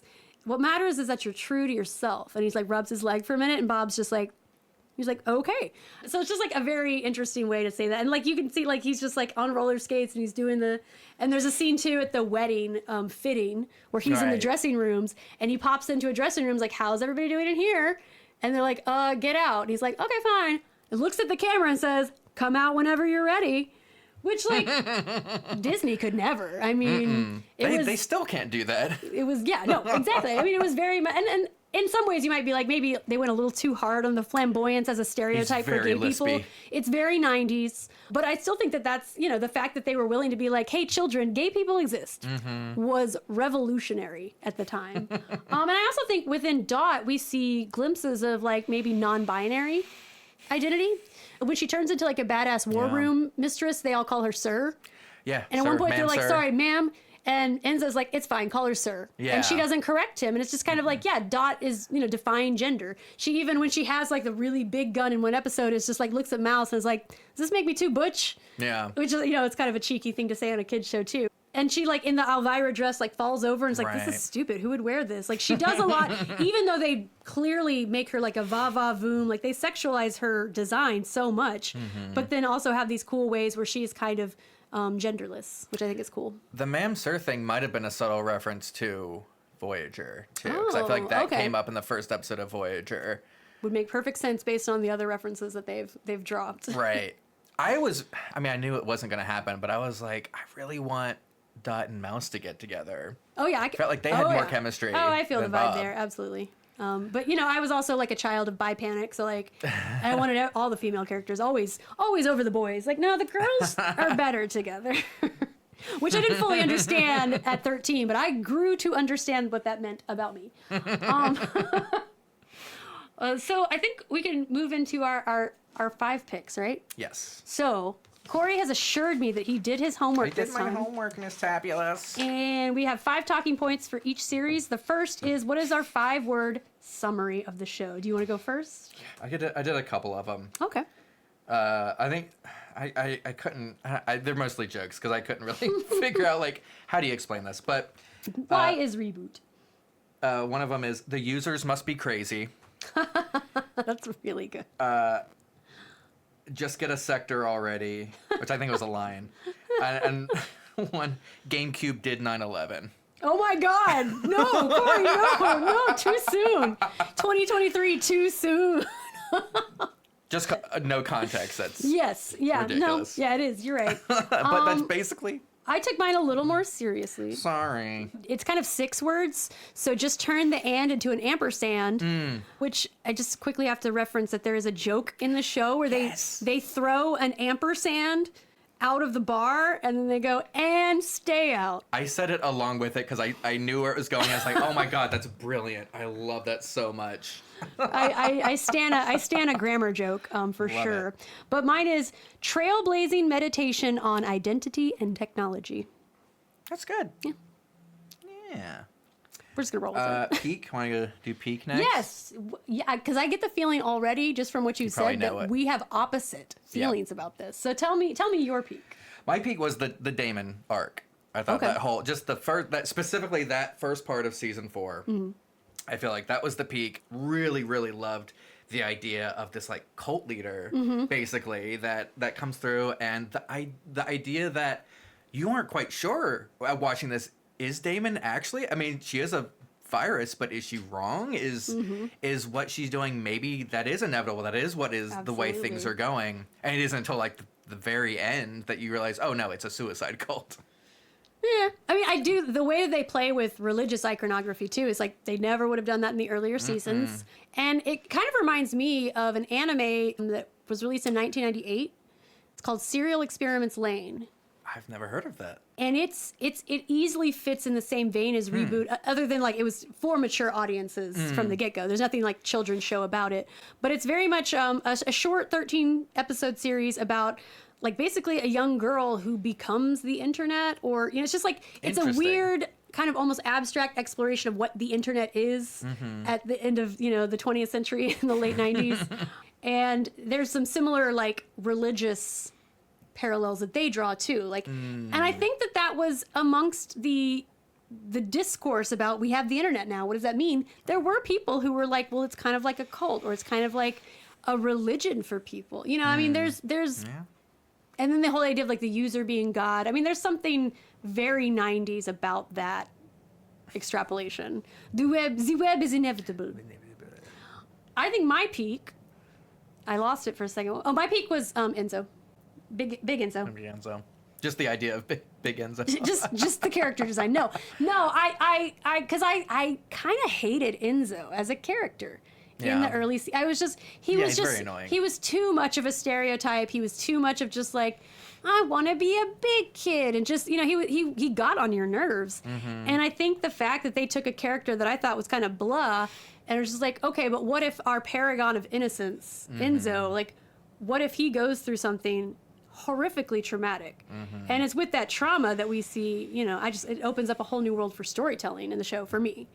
I also like I mentioned, the 3-episode arc of contained adventures, but that also push along the narrative of like, this is Enzo's show now. It's about Enzo's growth as a character. And even at the end of the season, it's about Enzo's growth as a character. It's Enzo who has to decide to let go of his bitterness and trust the user. So I think season 3, and Enzo is the peak for me. It's funny you say that. Really? Because my valley is, I wrote down Grimdark Enzo. Grimdark Enzo, season 3. He's just so broody. It's so annoying to me. He is the opposite end of annoying. Like, little Enzo is like, oh my God, this kid. And like, big Enzo is like, oh my God, this brooding guy. I almost liked original Enzo better, because it was just like, oh my God, get over yourself. Yeah.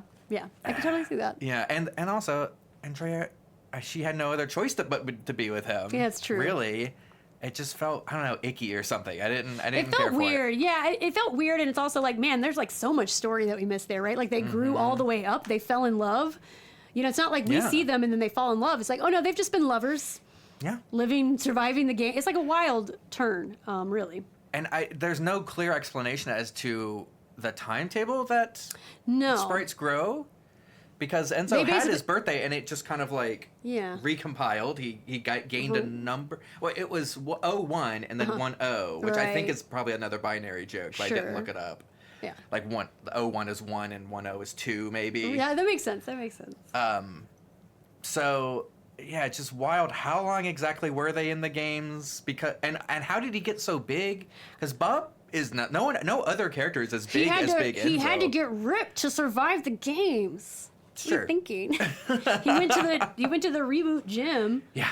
He's on Reboot roids. Yes. Roid boot. So that was your valley. My peak is your valley. We haven't had that happen before.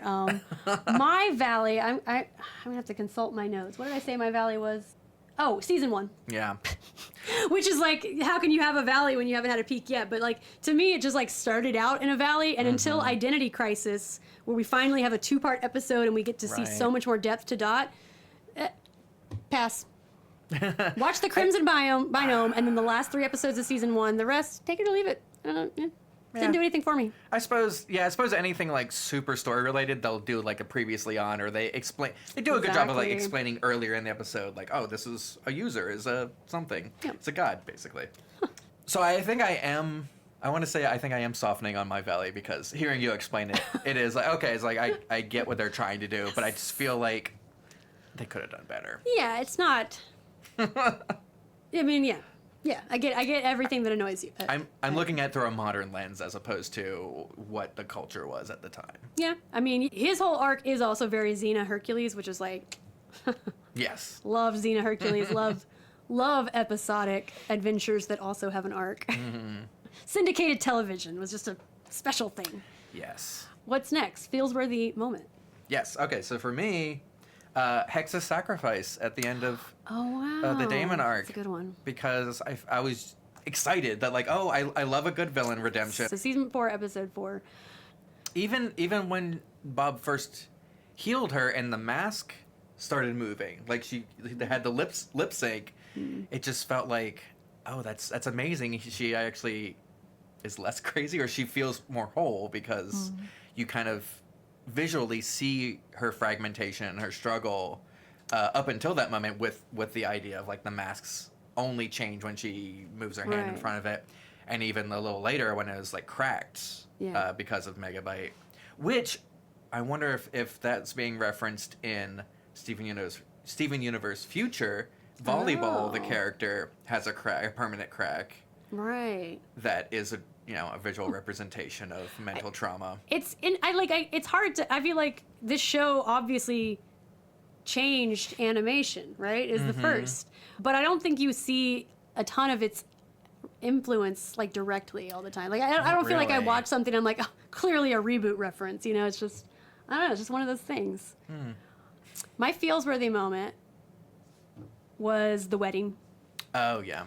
Because I was literally, I mean, when I say like, okay, feels worthy, like a moment that made me fucking feel something, I was in fact screaming at the TV. I was like, Dot, don't marry him. I was so like hinged on this moment of, and I don't know, the choice between the two Bobs meant so much to me personally, just in terms of like, well, yeah, I guess we'd all like to be, you know, the best version of ourselves, or I wish I could go back to a more innocent time before all this shit happened to me, but it's just like, no, but like, that's who you are, and that's so beautiful. And especially when I think about how much they went through in the show, like it really is a story of war, you know, and Yeah.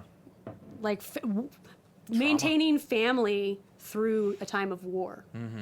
So yeah, I felt things. Yeah. It's a good one. And she was going to marry him. She was going to marry his ass, and it was Megabyte the whole time. She learned nothing.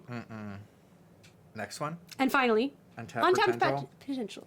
I think I touched on a lot of these already. Andrea could have been fleshed out more. We could have had more Andrea. More realistic PTSD in season 3. Like they did show it, but again, just the fact that it wasn't called out as much, and I feel like he was more angry. But I feel like they could have shown him being more, I don't know, overwhelmed, or like what actual like soldiers who have PTSD can go through. Yeah. Well, and I mean, we weren't even talking about mental health and telling mental health stories quite the same when the show came out, too. No, the fact they were doing this at all is groundbreaking. Yeah. I think, for me, untapped potential, Mouse. Yes, Mouse should have been used a lot more. I wanted more Mouse across the board. I wanted to know the backstory between her and Bob. Because it kind of seemed like straight up. Like, at one point she says, you always were a fun date, which could just be a cheeky thing to say, but also it's like, did they date? Like, did Bob date this woman? I need to know. Yeah, that could have been a fun, like, love triangle kind of thing. Yeah, and she's also so fun that, like, I just feel like underused. So that's what I would have liked to have more. But it's, you know, for untapped potential, it's like, I really feel like, even though it ended on a cliffhanger, this story told everything it needed to tell. Yeah. For sure. And I have a game to end us for today. today. Game. Today's game is Smash or Pass because of how horny this show is. So now we will see how horny Corey and Mitchell, our producer, and myself, and any of the viewers who wish to participate are as well. So you know the game. Don't even have to explain it. Smash or Pass. We're gonna figure out Smash or Pass. Are you gonna smash this one or pass this one? I guess we'll find out soon. Are you writing the song as you go? Because it actually kind of slaps. All right, we already have a audience input on this one. Smash or pass? Bob. Pass. He's bland. I know. It's funny. Like, it's a thing that it reoccurs throughout the show is that, like, the ladies love Bob. Like, we know Dot loves Bob, but we also find out, like, Mouse is always flirting with him. Hexadecimal is in love with him. But I gotta say, yeah, for me too, pass. He's fine. He's like a guy that I would have a beer with. Yeah, that's about it. Seems like he'd help you move a couch. Yes, Bob would definitely help you. I would call him in a heartbeat for couch moving. Now Dot. Smash. Hard smash. Yeah, I would say so. I do feel like season 1 Dot had a bristliness to her that can maybe be a turn off. But then by the time you see that last episode of season 1 and you get to see some of the depth of her character, it's like, yeah, girl, you can cry on my shoulder. That's passing on Dot. Oh, pass on Dot. Hot take. Do you want to elaborate? You don't have to. Fong. That's gonna be a pass for me, dog. Yeah, I mean, physically, it's disturbing, but he's got a beard. I like a guy with a beard. But I feel like he would be a very considerate lover. For sure. Yeah, it's probably a pass for me, but like, you know, I don't know. Let's not close the door completely. Yeah, leave it cracked. I see where things go. I stand a silver fox, you know. I dig his hoodie though. That looks cool. Yeah, that is that is pretty cool. Oh, what that mouth do? Stick your hand in the rope. That's Mike the TV. Okay. Pass. Oh man. Well, here's the thing. If he's channeling TV, I feel like he could channel some horny stuff. I feel like that's a smash for me. Yeah, I mean, I'm not committed to the smash, but we are gonna make out a little bit and see where it goes. I'm a sucker for dirty talk. I feel like he could do it. He could do some good dirty talk. And also some bad dirty talk. Like Mike, no. So naughty. This next move will cost $99.99. 69, 69, 69. Oh, Mike. We love you, buddy. Mike's a good one. Mike. Hex. Big time smash. Oh yeah, dog. Yeah. I mean, I'd smash. She could smash me. Oh, wow. I'll go And either she way. might. She will. probably She will. will. Smash. She probably will. Yes. Right. Yeah. That's smashing. Yeah. I mean, she just oozes sexuality. Megabyte. Smash. Really? Yeah. Hot Look at that. Look at that. Look at that. That big old chin. Dude is built. Yeah, you know what they say about guys with big chins that go all the way up to their earlobes. Damn. Boo, man. Maybe he's definitely a daddy. Yeah, he's Is he got the daddy daddy? vibes. Daddy. I know I picked this, but I don't know. I'm gonna say pass. You know, his eyes are very upsetting. Yeah, and also, I don't think he would be a good lover. I think he would be very emotionally closed off. He would be greedy. He'd be weird. He'd be taking his legs off. I just no. That's right. He has the He has replaceable removable legs. legs. Which, Maybe that's a smash then. But he's a bad. Interchangeable. Down below the waist. He's a bad person. Yeah, he So at the sucks. end of the day, I don't want to smash a bad person. I'm not into it. You know, be good people. That's fair. Oh, Yes. Smash. Hell yeah. very much. Hard smash. This and hexadecimal, like very much seeds of my bi panic. Like Mouse is. I want a whole damn show about Mouse. Like so, Right? smash and smash again, 100%, no question. See if the carpet matches the The static. the static. Wouldn't that be something? Smash. Smash, immediate smash. I don't care. I don't. He's like the '90s himbo that I just. It's a whole thing. Got it. I disagree that he's a himbo. Because I feel like Really? I feel like a himbo, one of the key features is the kind of like a golden retriever like innocence. Oh, but I think he does. Do you think? He's just like he puts on this strong front to hide that innocence. You know, he is so aggressively like, "Oh, I'm a tough guy," because he's not a tough guy. He's baby Enzo and he's dealing with trauma. That's true. Wow. But also, like, look at the guns. Yeah. Also that physique. Just want to. Okay. Anyway. Smash. Yeah. Smash. Yeah. Total babe. Like not like- what you if you were like, what is this character gonna look like grown up? You know, this is like never. This never crossed anyone's mind. No one ever asked for this, but we were like, yeah. I mean, she is a babe. I don't know. Because I feel like she's kind of bland, really. Okay. There's not much to her character. Bland. She has blue hair. We're talking about Well, that smashing, was- Corey. We're not talking about I the depth. I of need- the character. I am complicated. He's a demisexual. I contain multitudes. But I do feel like blue hair was almost like a shortcut to like, we don't have to give character That's to this true, person yeah, because yeah, she has yeah. blue hair. So obviously Yeah. we know everything about her. But she was just so But- like, and those abs are great. Yeah. She's definitely giving like Britney Spears for sure. I like Like- how she has a belly button ring but no belly button. Oh yeah, I didn't even notice that. Also, those spines are gonna get in the way. I feel like you're gonna get poisoned. Yeah, she is a sea creature. And those so and those long fingernails. Trim those nails, girl. not a lesbian. That's smashing. Yeah, I mean she's hot. Ah, Ray Tracer. The guy always wearing swim goggles because that's a whole vibe. And an Yeah. Australian. He is Australian. He's I got the feel it accent. now. I feel like it came and went though. It wasn't super. Yeah, super yeah. consistent. Not a lot of commitment from the actor on that one. Ray Tracer, he kind of grew on me. Yeah, I yeah. feel like he was real. It was kind of annoying at first, but Yeah. he was better. Yeah, let's smash. Yeah. I'm gonna give him a smash. All right. Give him a pity smash. Because he's He is a surfer. he's a surfer. Pity smash. Yeah. I probably wouldn't just because I still have deep feelings of resentment towards him for macking on from- Andrea. And as a child, I was just like, stay away. That's Enzo's girl. And so I think I'm still subconsciously like, I don't trust this jabroni. Well, I think that's interesting you bring that up because I think that was one of the things that annoyed me about Enzo. Was it getting so jealous about that. But he never had the chance to mature emotionally. Like his two mentors, Bob and Dot, were ripped apart from him. Right. So like his mere survival is kind of a testament to like, he had no opportunity for healthy emotional growth.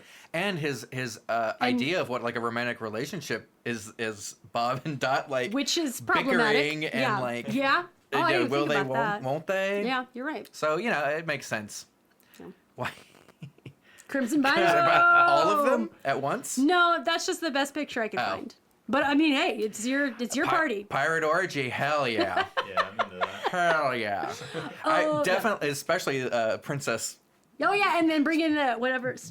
Death by Snoo Snoo. Yeah, the princess, the whole crew. Booba It's a party or something like that. Yeah, it's funny. Like when this character is reintroduced in season 3, now that there's I guess no rules because they did whatever they wanted on the show. Right. This is also like the first moment that we see like the implication of like drinking and intoxication is like when they find Bob again, they all just get drunk with the pirates and they're like, yeah, it's a party. Oh yeah, I guess so. And so. It's like it was subtly implied, like, oh, we're drinking Energy shakes, but it's at a bar. But like, it's like these pirates are getting drunk on, I don't know, whatever alcohol is in cyberspace. Yeah, that sounds like a good time. Yeah, so yes, definitely smash, and then Dot again, but season 3. Big smash. Oh, I didn't know we were separating that. This is the hard smash for me. Yeah, for sure. Because like season 1 Dot is kind of season 1's like a uptight. maybe. We could go on a date, but I don't know if I want to go all the way. But like. Season 3 Dot, like that's wifey. Mm-hmm. Faux show. That's mommy.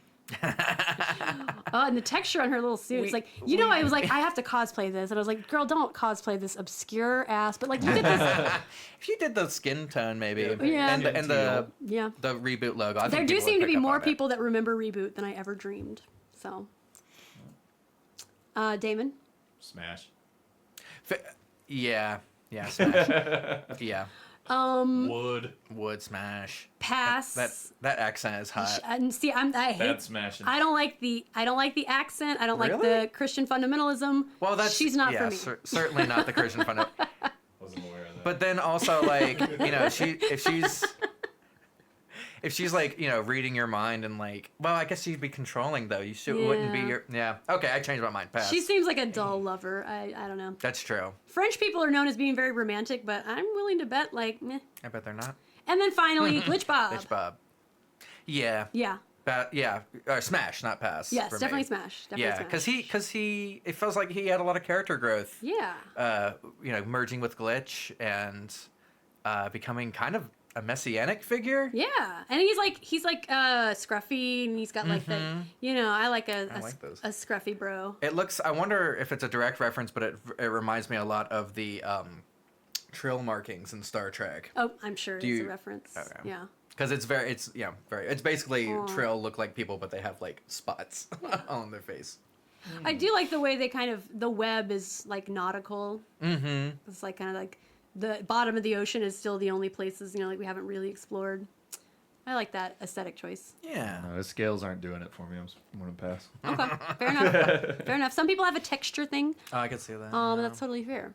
That's the last one. Well, chat.